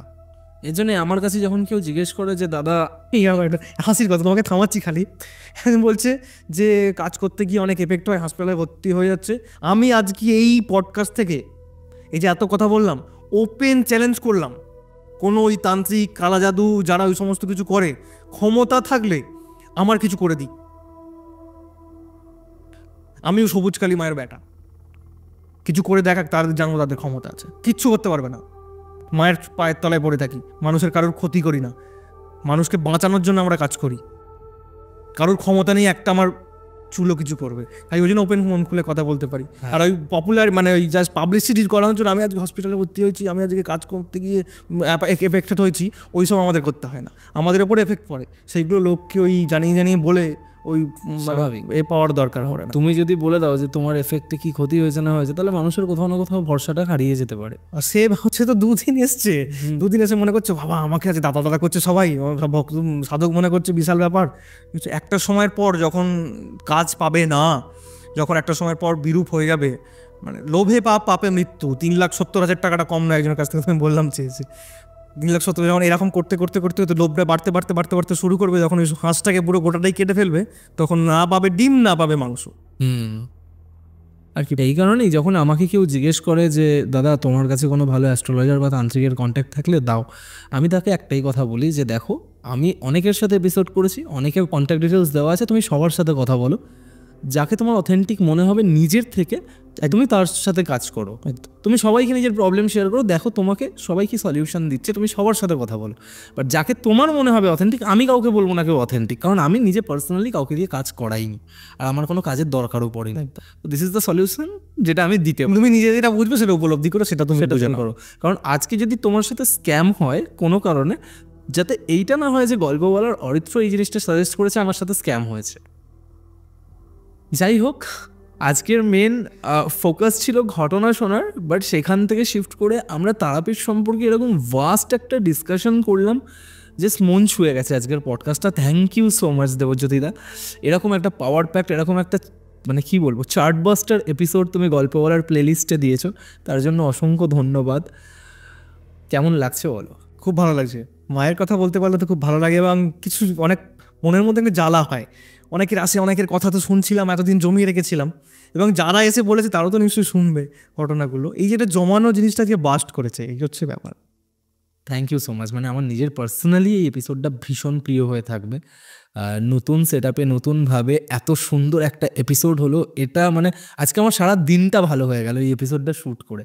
Thank you so much.